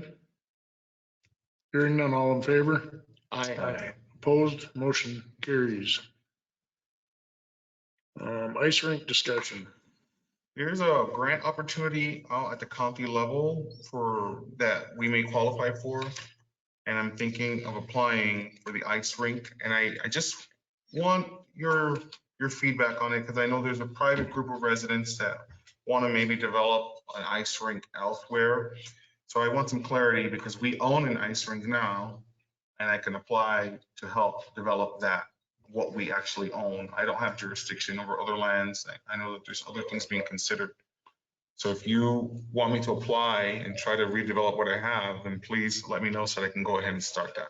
So if you apply, you would be just for what we have? For what we Improvement to actually what own. we have? Right. On the property we have. On the property we own. Could we move it from the property it's on now? There are costs associated. So the benefit cost ratio then, right? How much does it cost to move it versus how much grant there is compared to the bids that come back? Because the place that we have now compared to what we did have when I was a kid, it's tough. It's first of all, from the warming house, the thing, it's concrete. Granted, you can lay down plywood and you don't dull your skates going over it, but and then it's a one hockey rink. If you got a game of hockey going, it's hard for someone to just come and figure skate. You're out. I mean, it can happen, but it is really tough. I would really love to see us look at moving the site. If we could find another place to consider, just to get us a little more room. The one that we used to have made a T. The hockey rink went one way and the figure skaters and went the other way. I realize that might be more money, and if it is, then we can't afford it. That's fine, we stop. But from what we used to have in town to what we have now, it's tough to play and skate where we got. Well, the kids are not shy. Huh? When they see me drive by, they've actually stopped me and said, "Hey, Willie, yeah, it's really rough on this side. It's rough on that side." So yeah, I'd like to. It's a tough spot. So maybe we can get a group of people in the community together to try to seek out get a bigger place where we have more area. I mean, even if we can get the area where we can develop, we could get a small one and then they add on to it. Mike? Am I correct then that the only way we can receive this grant is on any city property? No. Just that city property? So the entity applying for the grant needs to have a place. If, for example, a private group wants to host said rink on a school property, let's say, for example, that school has to grant us permission, maybe through a memorandum of understanding, that we could use that parcel for that reason. There may be some insurance implications too, I'm not sure. We're in contact with the school right now. More than that was the big, I was in understanding that if it wasn't on a city property, then we wouldn't receive any money. It says municipalities in Oh. Swift County. The grant. We're talking about the Swift County outdoor recreation grant. It says the program is intended to assist municipalities in Swift County with grant funding to promote your community through outdoor recreation or tourism. So it reads as municipalities and not necessarily. So the way we can work with that is if the private group has a connection with the schools and you feel that the school is able and willing to move forward with you, at that point involve my office so that we can make it an official municipal project. Okay? What about the other properties that the city owns that might not be used for anything else? Like we own some floodplain property. What about those types of properties? Could they be looked at? Well, I don't know about floodplains, but let's take a Yeah. look. We can take a I mean, look. it's just looking at alternative Yeah, we places. could look at, If you know, wanna we got keep it quite on a bit of city-owned property along property. So what I'm hearing is you want me to do some research on locations and work with private residents possibly to see if they have an agreement with the school that we can become part of. I would like, if you would, please, yes. Okay, I'll do that. That's me. Would the city be interested in also any funding? Is that something they? Are you offering money? Well, no, I want. Because I think it's an important part of our community, you know, to we have from like what Jen said, we were young, we did have something. And I also that talked with David too about the old site at the Catholic Church also, and I think maybe there may be an avenue there. That'd be a great place. With a little thought. All right, sounds good. We'll have to try to move forward with that. Thank you, guys. Banyan data and operating systems. Emma?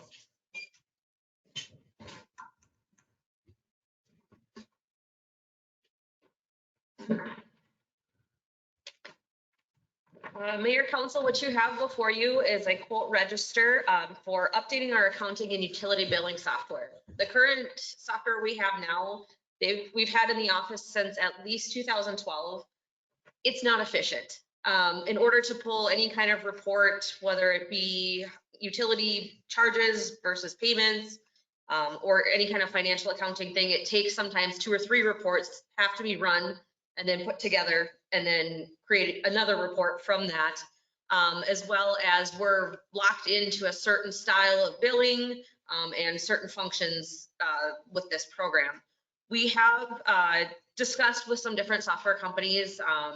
We did actually have Banyan Data come out and give us a live demonstration of what services they have available.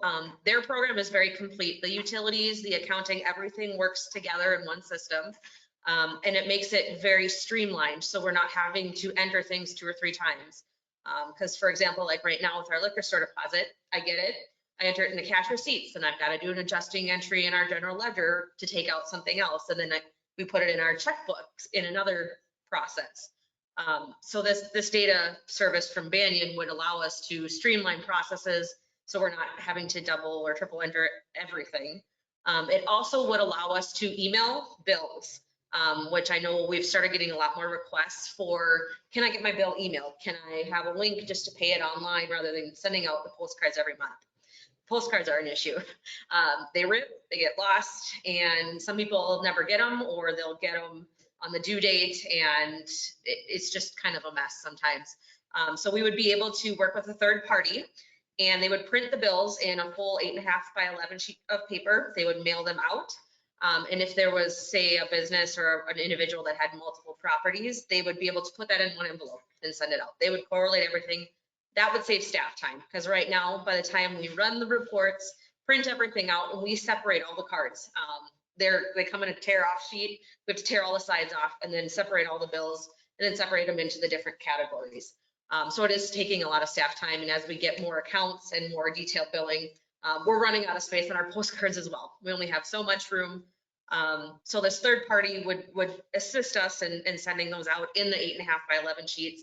And then council could put newsletters in there, could put different announcements, or if we had to get a public hearing notice out to the community and we knew during a billing cycle we could do that, that would be available to us. We did talk with another company, but they only offered the utility billing portion of it. I did include some of the costs that we had with our current billing system. They charge for each computer and each license. So my computer, I've got 4 licenses. Liz's computer has 4 licenses. Our office assistant had 3. Willie's got 3. We pay for every single one of those licenses on that computer. Whereas with Banyan, it's unlimited computers, then that way we could also add it to our front computer. So we're not constantly running when someone comes without their water bill. It's run to your computer, whatever computer is open, and look up that bill. So the recommendation from the office staff that work with this is we would like to ask the council to consider switching to Banyan for the ease of getting the reports and producing what we need to. And then residents would hopefully get their bills in a more consistent manner than what they've been getting them in the last couple of years. And right now they are running a special where they are offering one free module. So they would take that off. The price cost, I think, is about $900 off. And this system also has, in the future, if it's something the city decides, they have a cemetery mapping module you can add. You can have pictures, you can have maps, and you can really digitize your cemetery things, your pet licensing, that kind of thing. So it's not just stuck with utility and accounting. There's so much more that you can also do with this program. Thank you, Emma. I got a couple of questions for you, if you could. Do you want to do the motion first, Mayor, or? Yeah, I think we should do a motion and get a second, and we can get to discussion. Motion to approve the purchase of a Banyan Data Services for the Appleton City staff operating platform in the amount of $23,420. And second. Motions are made and seconded. Any discussion, Chad? Okay, no, it will include the installation? Yes, the 23,000, let me pull up, and the quote, it says it's only good till this December 31st. I did contact our sales rep and he said that price is still good. It does include the switch over, the conversion from our current one of all of our things. The only thing this doesn't include is mileage. If it's over 400 miles round trip from the home office in the cities, they will charge mileage, but they come out here, they do 3 days on site of training with us. So they'll make sure that we get all of our data from our current system switched over into their platform, make sure everything works, show us how to run the reports and do the billings and that kind of thing. And so they've done the proper tests on the computers so that they can handle this program? Yes, yeah, Okay. it's not a Microsoft, like right now ours is a Microsoft Access program, it runs off that. So every time Microsoft Access updates, we sometimes question if we're going to lose that functionality because the current one hasn't kept up with the technology updates. Sure. This one will. Okay. And I've actually spoken to many clerks across the state when I went to the conference last year, and they highly recommend this one.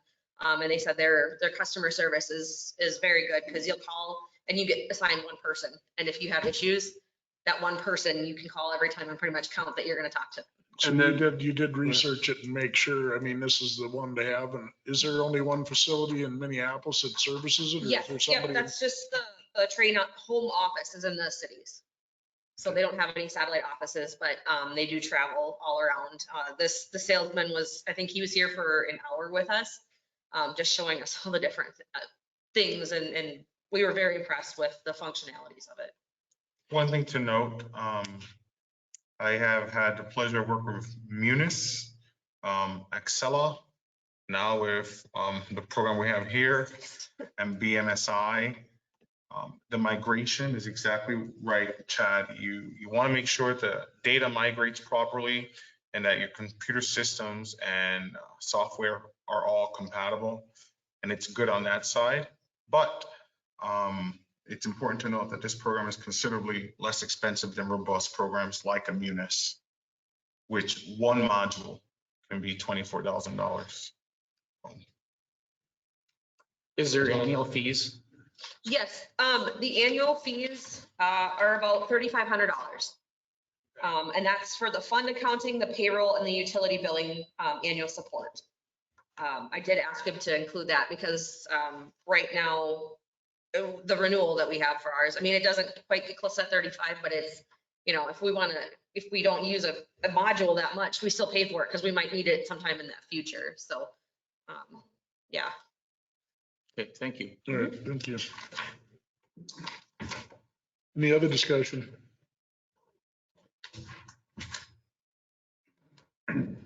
We have a motion and a second. All in favor? Aye. Opposed? Motion carries. Annual 2022 mowing contract. Motion to approve a mowing contract with Crans in the amount of $37,200, $37,200, that is. Second. Motion has been made and seconded. Any discussion? Krantz provided the only bid. And they're up a little bit from last year. This figure, 37,200, I just want to remind city council that it's based on use. So if we don't use them for the duration or the weather doesn't permit, like last year, what was it, Emma? They didn't use the entire amount because of the weather. They didn't mow for almost a month, except for every once in a while during a concert or maybe a ball game. And I just have to say, yes, they're the winning bidder, but they did an excellent job last year.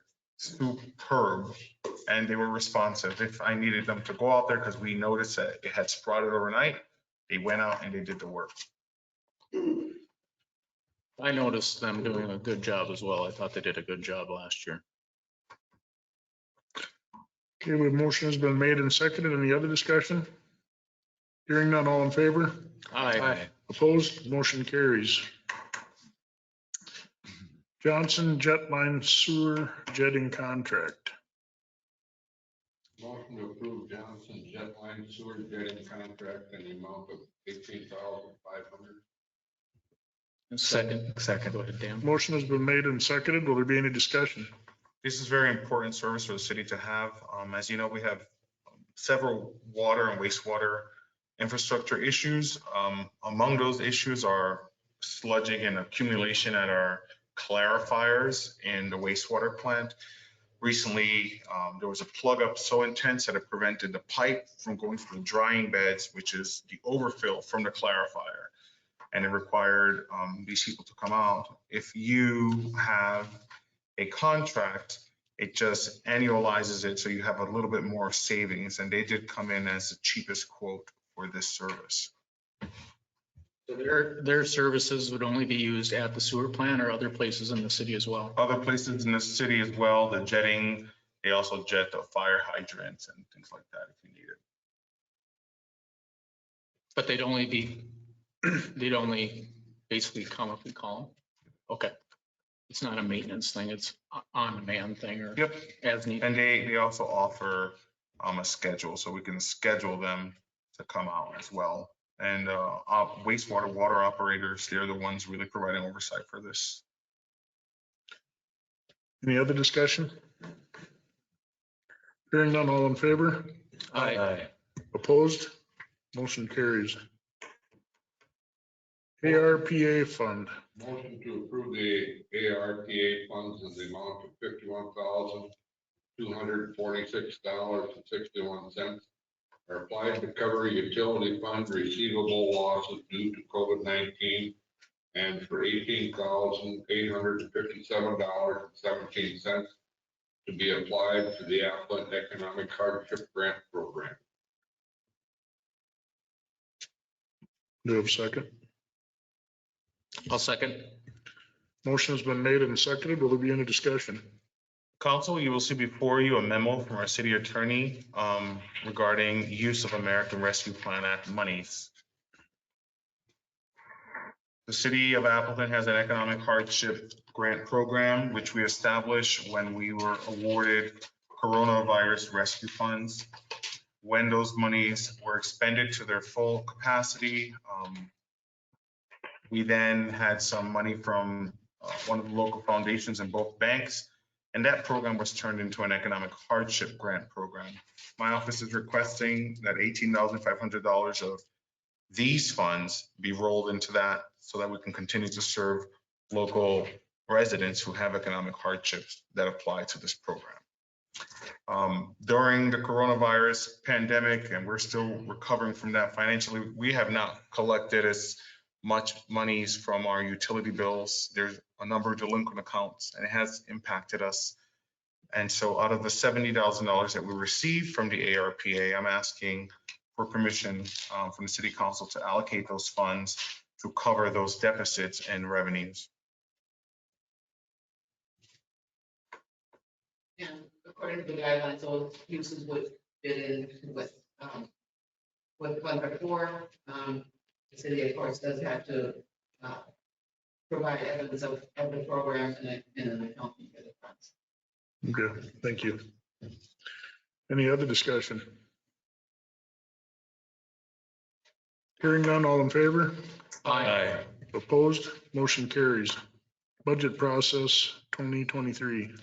Hey, Chris, you could join us up here. We are going to start our 2023 budget process soon at the end of this quarter. Budget memos will be sent out to department heads and we will discuss budgeting and among those things, capital purchases. We have before you the City of Appleton's first ever capital improvement plan, which was created with the help of the RDC. And we will turn it over to Chrissy to speak about that process. Sure. So the capital improvement plan process that we've been working on is basically started to working with the city administrator to kind of figure out all the different departments in the city and get a good feeling for what needed to go into this plan. And then I proceeded to meet with all the departments. And what we've got so far is, I would say it's a wish list / things that need to be done. So there's some things on here that absolutely need to be done. And there's some things on here that I think would, that you would like to do, would like to consider. And so having it all in one place, I think can help the council give you a good view of what's in the future. So this is still in draft format. You can see that there's a lot of, holes yet and things to add, but there's been a lot of work that's been done and put into this. Like really, it's a living document. It's still going to be updated and should be revisited as well. So like I said, I've had meetings with all the departments. We kind of established a $20,000 thresholds. Anything that's under that should probably just go into your budget process, but you can see that there's still some things on here that are under that. So it's just a long range look. So yet to do on it, I finalize these estimates. I think we're planning to create a working group still to establish those goals, objectives, and then review the project information and then develop priorities. We still need to research some more and add information. It'd be nice to add life cycle to all of these. So each item, you can see that that's a 20-year life cycle or a 50-year life cycle. Some financial analysis of the next 3 to 5 years, and then summarize the priorities and work plan. This is, a 5-year capital improvement plan, but yet we want to be able to look forward and have those things on there so it doesn't catch you by surprise as often. I mean, you still can't catch everything, but it's a good attempt at putting everything in one place. So it's in an Excel spreadsheet too, so I think we'll sort it. We'll be able to sort it by year. Right now it's more by kind of department area, just as we work through it, but we'll be able to sort it by year so you can kind of see what it looks like each year. So any questions? No, I think it's great. We're finally getting something like this in place. It's probably way long overdue, but I thank everybody for their hard work in getting this started and look forward to continued work on it. Yep. Agreed. It's nice to get it started, and it's taken longer than I think we anticipated, but it's because it keeps moving. It's not just a static thing. It just keeps shifting. So I think that's what we want. We want to create something that can keep shifting with the times and the things that change. So. Okay. Thank you. Yep. Thank you, Kristen.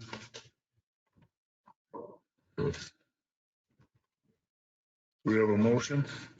Motion to approve the City of Appleton Capital Improvement Plan, which will serve as a living document whose capital priorities are adjusted pursuant to the city's budget process for a period of 5 years, at which point a new CIP will be created for consideration by the council.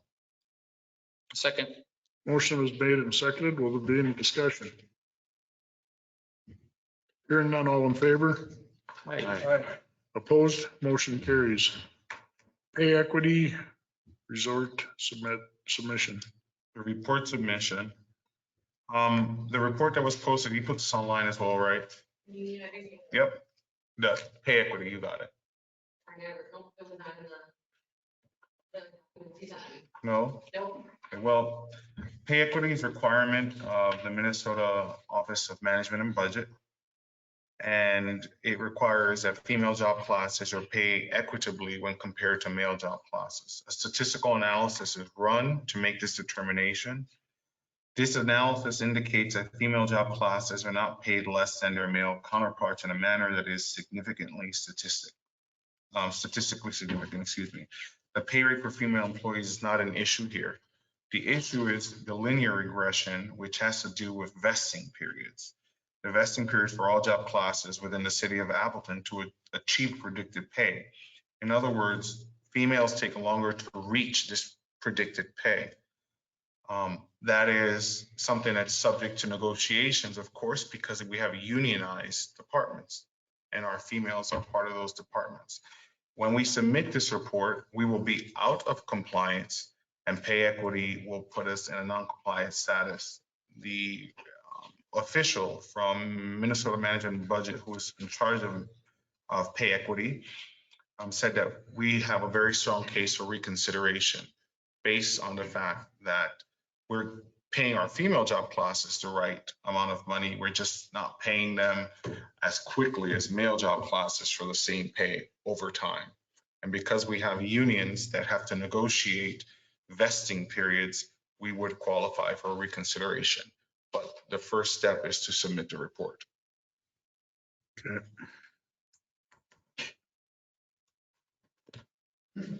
We have a motion. Motion to authorize the city administrator to submit the city's pay equity report to the Minnesota Department of Management and Budget to immediately submit a request for reconsideration from the MNMB.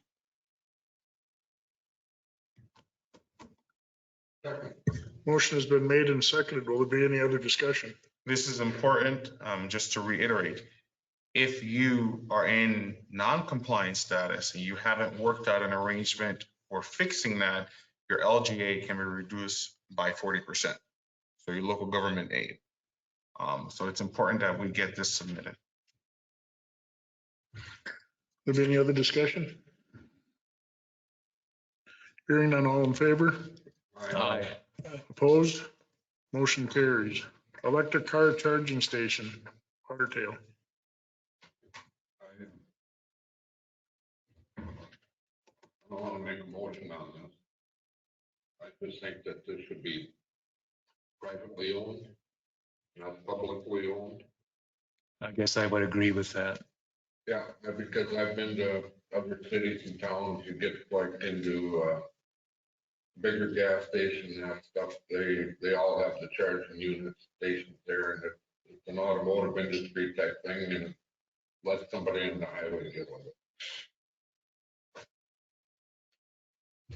Yeah, I'd like to see private industry have a chance at this first before, and there are electric cars around. I get that. I know we don't have a charging station in town right now, but I'd like to give private industry a chance to catch up. And I feel they will. Where do they normally put them? As more cars. At a grocery store, where do you, I mean? Grocery stores. Yeah. I've seen a lot of motels have them too along the freeway. It seems like they all have them there, and a lot of Targets have them in places like that too. The big box stores are putting them in. So just to share the rationale behind the program, Otter Trail has this program. It's sort of to help attract people to the community. It's not for the top of the line electric cars charging station. It'll take about an hour or so for the vehicle to charge. That is supposed to entice people to then walk your community and probably shop and eat and things of that nature. Otter Tail bid it out and they would pay $5,000 of the cost, which would leave us with this amount of money to pay if the city council wanted to move forward today. $25,000 to put in a electric car charging station? What, how many cars is that? Are you all doing? Not only that, we don't get to charge for it. Doesn't matter. What in the world? I mean, I realize you need a wire and some other stuff, but 25,000, what are you doing? What? I don't get that.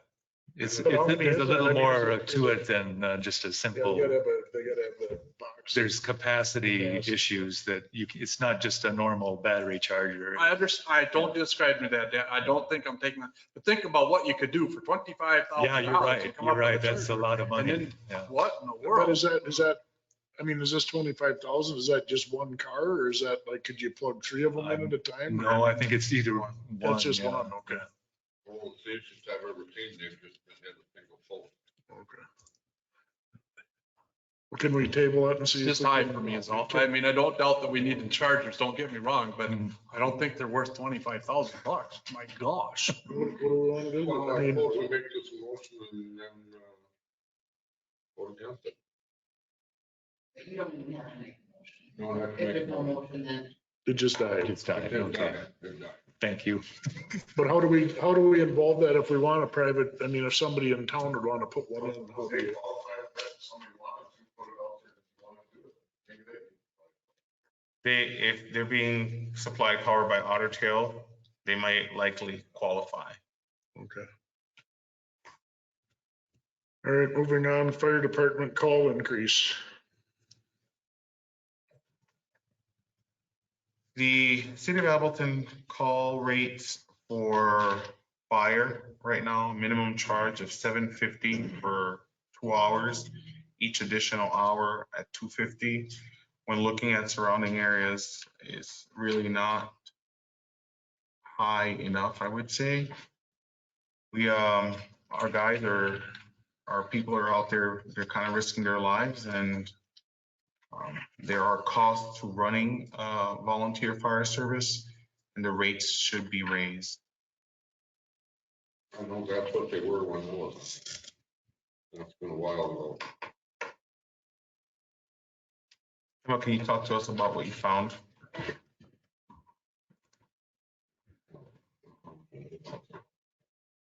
I'm starting to get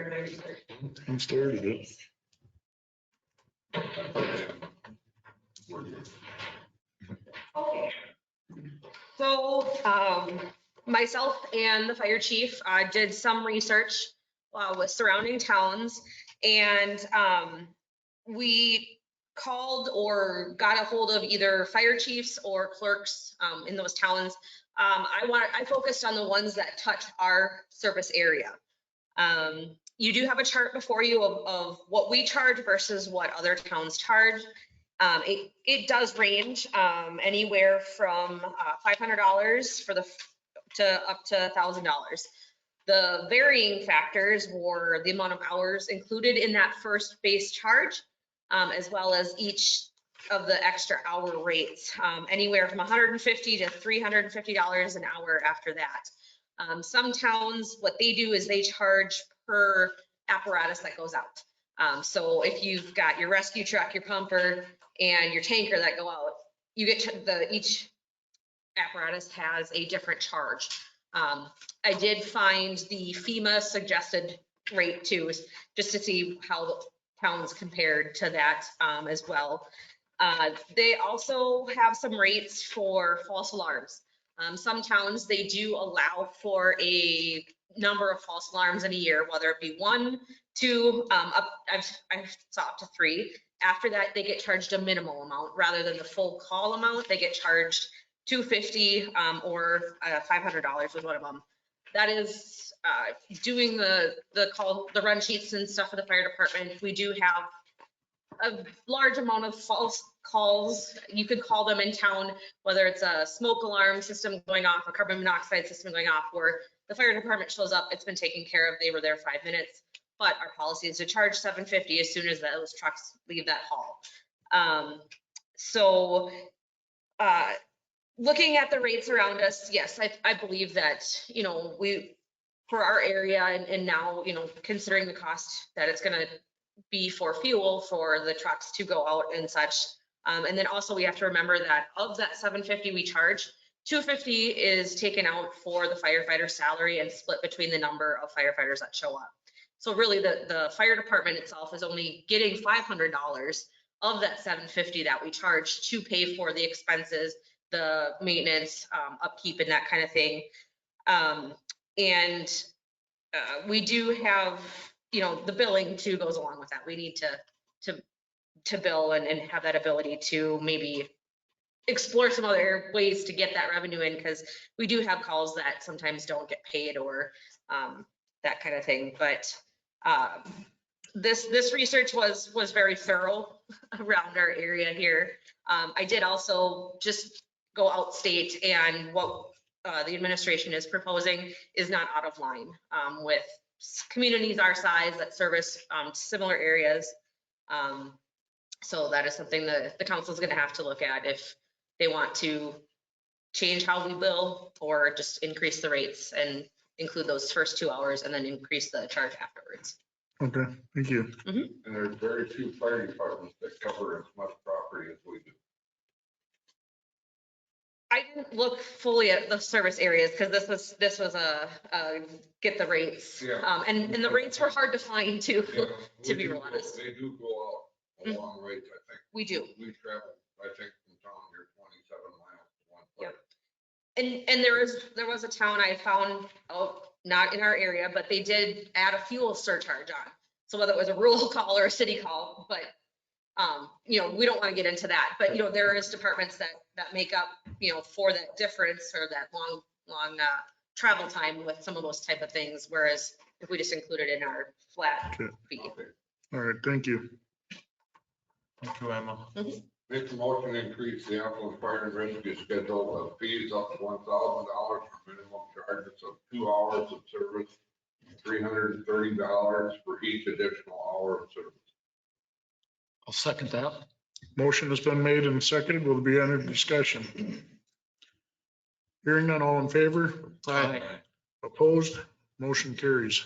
Fire service contract increase. The fire service contract is very, very outdated, and we would like more of an opportunity to incorporate some of this research that we just did and work with the Office of City Attorney to restructure this fire bill, fire contract. And, but it needs to be updated. Now, the current contract says that it has to be renewed by a certain date. I do not believe that we do. Is that your opinion as well? Well, I think you should extend it for, a month or 2 months until a new contract is in place. I don't think you want to be out there without any. Right. Okay. So we can communicate with the townships, let them know of the extension with the intention to restructure the contract. What kind of money do the townships pay?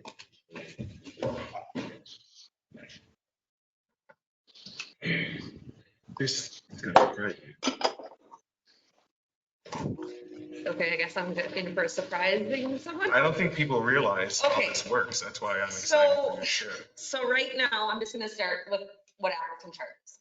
It's $4,300 for a full township. Equates to about $119, $120 per section for that. Our neighboring town of Milan, $160 a section. Madison, just I got some figures from them. For 2023, it is $200 a section. The way they came up with that, it's actually based on the actual expenses of the department for the prior year, and then they adjust it for June 1st. And they've come up with $200 a section. Dawson is 160, Ortonville, I know they are a little farther away, it's 100. Bellingham is 150. Morris for Doran Township, $344 a section.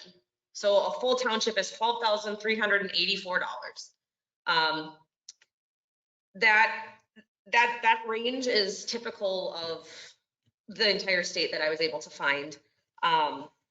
The Benson, we did talk to them, and they do have a formula based on property tax valuations per section. So their section cost isn't fixed. It is based on each township's valuation of their property. So one township, we spoke with them, and the one township north of Benson, I believe, was $22,000 or $23,000 for the 1 year. And I know Dawson, we did get their updated schedule, and they were going up to 160 in 2022. They started at $100 a section in 19, increased to $130 in 2020. And then in 2022, they're going up to 160. Yeah, thank you. So for a city like Appleton to be at 119 still, I mean, and the current contract doesn't really clearly speak about how you're going to assess for capital purchases and capital improvements. It's time for us to start talking about it. Good. Well, there are definitely capital needs at our fire department. I'll point that out right now. We've worked on some of them. You've got new masks for the guys, but that came at a very high cost to the city. And Well, they need some, they got 2 or 3 trucks that need to be updated real shortly, so. We have a motion? I'm trying to justify a little bit of tax. Until you have expensive land. Maybe it's expensive because you got irrigation on it. I mean, does that mean that person, I mean, on Appleton Birds, you have a grass fire, all kinds of land. Yeah, no, but But that's what Fred said. that was just one minute, everybody else is by the per, per section. Yeah. Yes. I'll make a motion to table until the city attorney has completed restructuring the fire service contract and directing that the city administrator communicate with the city of Appleton's intent to change contract to all participating council. I'll second. Motion's been made and seconded. Any other discussion? Hearing none, all in favor? oh, I think you're on the right track, but I remember historically that the fire chief and people on the council would meet with representatives from township instead of sit down and say, look at our numbers here, look at what our equipment needs, guys, gals, we gotta get out for these reasons and get them to buy in and understand. Because isn't one of the threats that in the outlying townships, they can say, well, what the hell? I'm gonna just cover, I'm just gonna go with my own. You don't want to have that. But don't we have to vote this through to restructure the contract before we can actually meet with them and negotiate? I mean, we got to restructure what we have here, correct? Right, so you have something to discuss. Yeah. so Janice, this is a way for us to move forward then in those negotiations. Is that correct? Yes. In summary. Okay. Any other discussion? What percentage is the city paying versus the township? We pay it all, whatever they don't pay. The township costs on the fire department, falls on the city, not falls on the township, period. We have to look at the budget, but that department is in a deficit of about $35,000 or so because of those costs. Well, I'm just trying to understand how much burden is on the city, how much is on the township paying for this service. So the surrounding townships, the revenue off the top of my head without looking at it, it's about $21,000 from the contracts. We're spending about $62,000 in outlays. So it's about A third of it. But the acreage you're covering is a lot of difference. I think they certainly need to go up, because it's unproportionate to what the city's been. Just observing and looking at it, that's. And the intent is to go ahead and start liaising with the townships. This is the first step to do that. Right, I think it's a good idea that you call them and talk about it, so they understand, so we don't just drop the hammer. They will not be happy. I mean, it's gonna go up, right? But most people understand, though, and they're seeing that in fertilizer, they're seeing that in farm too, so. Just with the gas, and then we have to send out safe equipment. You know, one of the things that we haven't mentioned today is that some insurance policies won't cover certain losses if the truck is not of a certain mileage and certain maintenance tier category. So we're also dealing with that. We're walking a tightrope. Well, I know it was brought, we want this $100,000. and claiming that we had to be a certain level of insurance. So I called my insurance company. But no, he said, no, we don't. It's not an interest cost. So I was a little bit disappointed because they told us on that. Well, but on our end, on our municipality insurance of us sending our drivers and the people out on that truck, it's our insurance that will not cover us if the truck is too old. I mean, it's not covering your stuff, it's covering the municipality side. President, for clarity, if the fee to the township is the fees for the services available to them, they still pay a fire call if the truck went out. The homeowner would pay the fire call. So what they would do is they would pay an amount, so this is what you pay to have service available to you. Correct. But if you use it, you pay this above. Yep, correct. Thank you. I just wanted to make sure. Thank you. And what it is too is when the township pays the city for the contract, that means if there's a call in that township, they're only charged the regular rates. They're not charged the out of township rates. So those out of township rates are quite a bit higher than the in township. So that's where the contract comes in. That's their benefit. Yes, their benefit is their residents are not charged that higher rate. Yes. No. Any other discussion? Hearing none? We got a motion on that, right? Yep. Yep. Yep. All in favor? Aye. Opposed? Motion carries. Gambling permit, Swift County Fair Association. Motion to approve Swift County Fair Board Association raffle on April 30th and August 21st pursuant to the Minnesota Gambling Control Board as described by Minnesota Statute 349.166C. Second. Motion has been made and seconded. Any discussion? Hearing none, all in favor? Aye.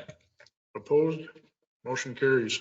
Tom Rice Foundation. Motion to approve appropriating $1,157.33 to the summer concert series from the Tom Rice Foundation Fund held by the city of Appleton.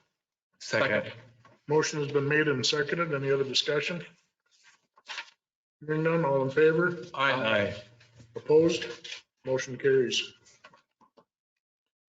City of Appleton tree policy update.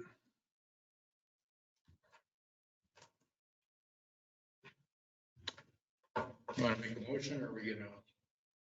Or we'll talk about it first? I think we should talk about it a little later when we get something that's got what kind of trees we'd be talking about and that stuff. Is that what this policy is about? No, this policy, the only changes to this policy is reducing the percentage and making sure that we're getting 3 quotes and an original receipt. Whereas now it's only two quotes, 20% provision, and a receipt. It's not specified. Okay. So this would be the tree reimbursement program. Yeah. Motion to approve the update to the city of Appleton tree policy as presented by staff. Second. I think we might have a mixed up here. The second one is the existing shade tree planting program, is it not? Yes, Yeah, that's the update to Okay. that policy. So we're talking about the purchasing program right now. Correct? Just purchasing trees? Yep. Okay. And how does it read right now, Willie? Well, I don't have the old one in front of me, but the way it reads now, the proposal is for 3 quotes versus 2 quotes, which what it was before, and for the city to pay 10% instead of 20%, which is what it was before. Any other discussion? I'll make a motion to adopt resolution 2022-20. We're not No, there. I gotta get a roll call on the last one. We got a motion and a second on the updated. Any other discussion? Excuse me.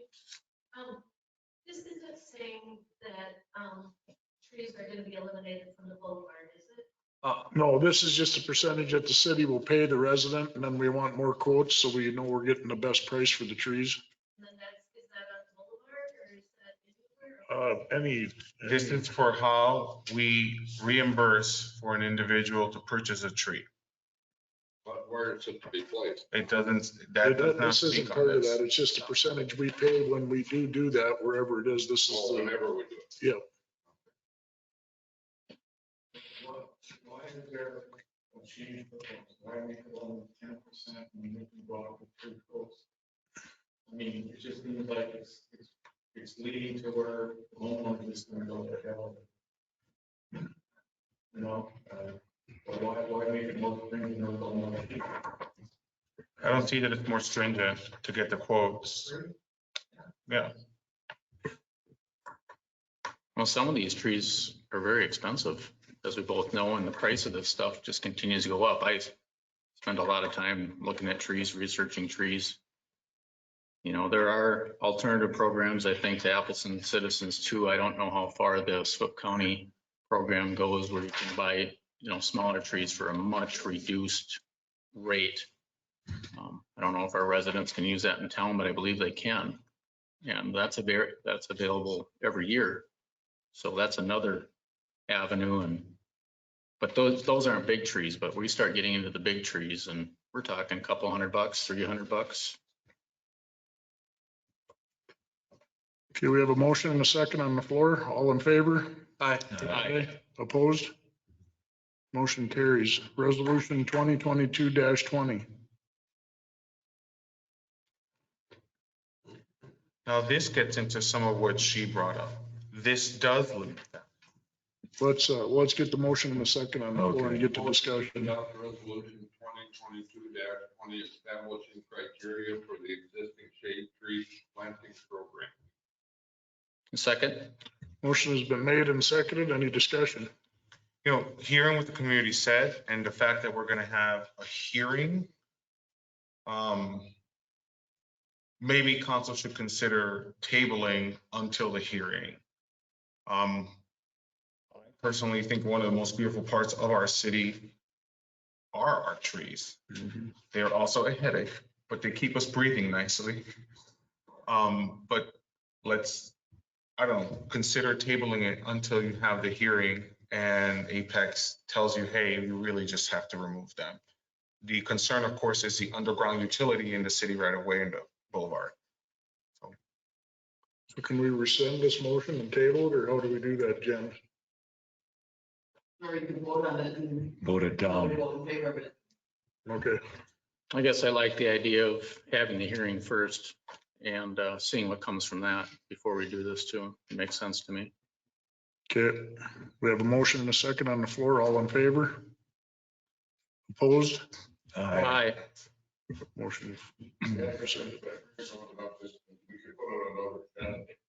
I talked to Jason Dees at the funeral. And we need some nice trees planted out in the cemetery.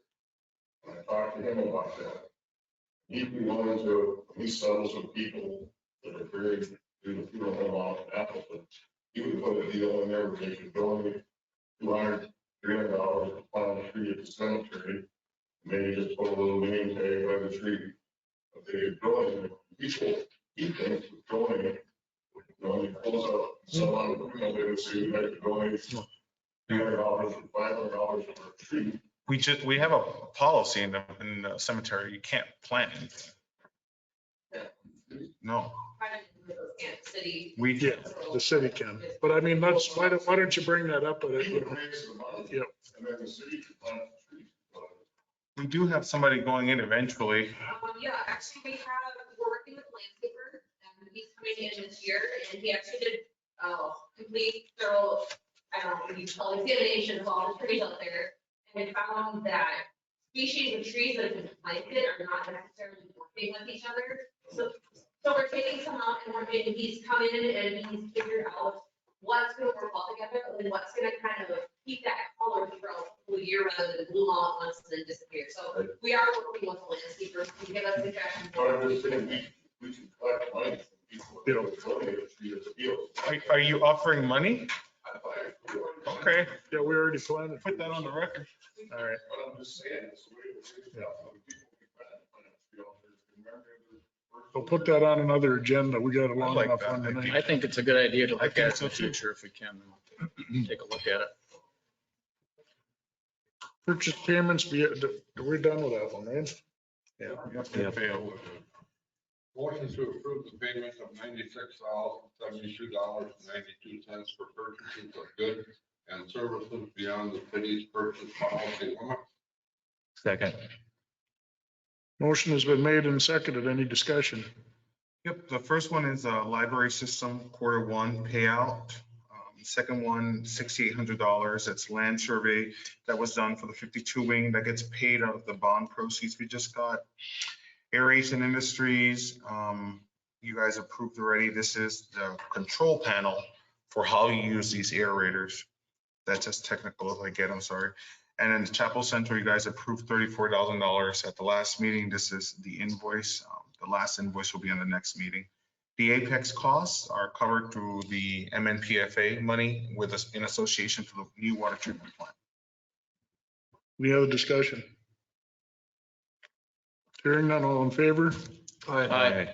Opposed? Motion carries. Transaction summary. You'll see that we have a very rich transaction summary this time. Please bear in mind that $1.5 million are the bond proceeds that we're hosting until we issue out a bid for the construction of the library. We are within statutory guidelines for what is unrestricted and reserved. And this is all within line.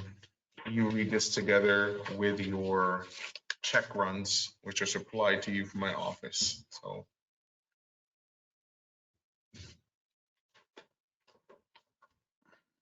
Do we have a motion? Motion to approve the city's February 2022 transaction summary. Second. Motion's been made and seconded. Will there be any discussion? Hearing none, all in favor? Aye. Opposed? Motion carries. Closed session employee evaluation pursuant Brady. Minnesota statutes Oh, 13 D05 subdivision 3A for Brady Warney, junior wastewater water operator. Motion to enter into a closed session purposes of an employee evaluation, Brady Warning, Yep. junior wastewater operator. motion has been made and seconded. Any discussion? Hearing none, all in favor? Aye. Opposed? Motion carries. Motion to authorize the city administrator to amend an employee contract. Motion's been made and seconded. Any discussion? Hearing none, all in favor? Opposed? Motion carries. Old business. Hearing none, do I have a motion? Motion to adjourn. Do I have a second? Second. Motion has been made and seconded to adjourn. All in favor? Aye. Do you want Opposed? these back? We'll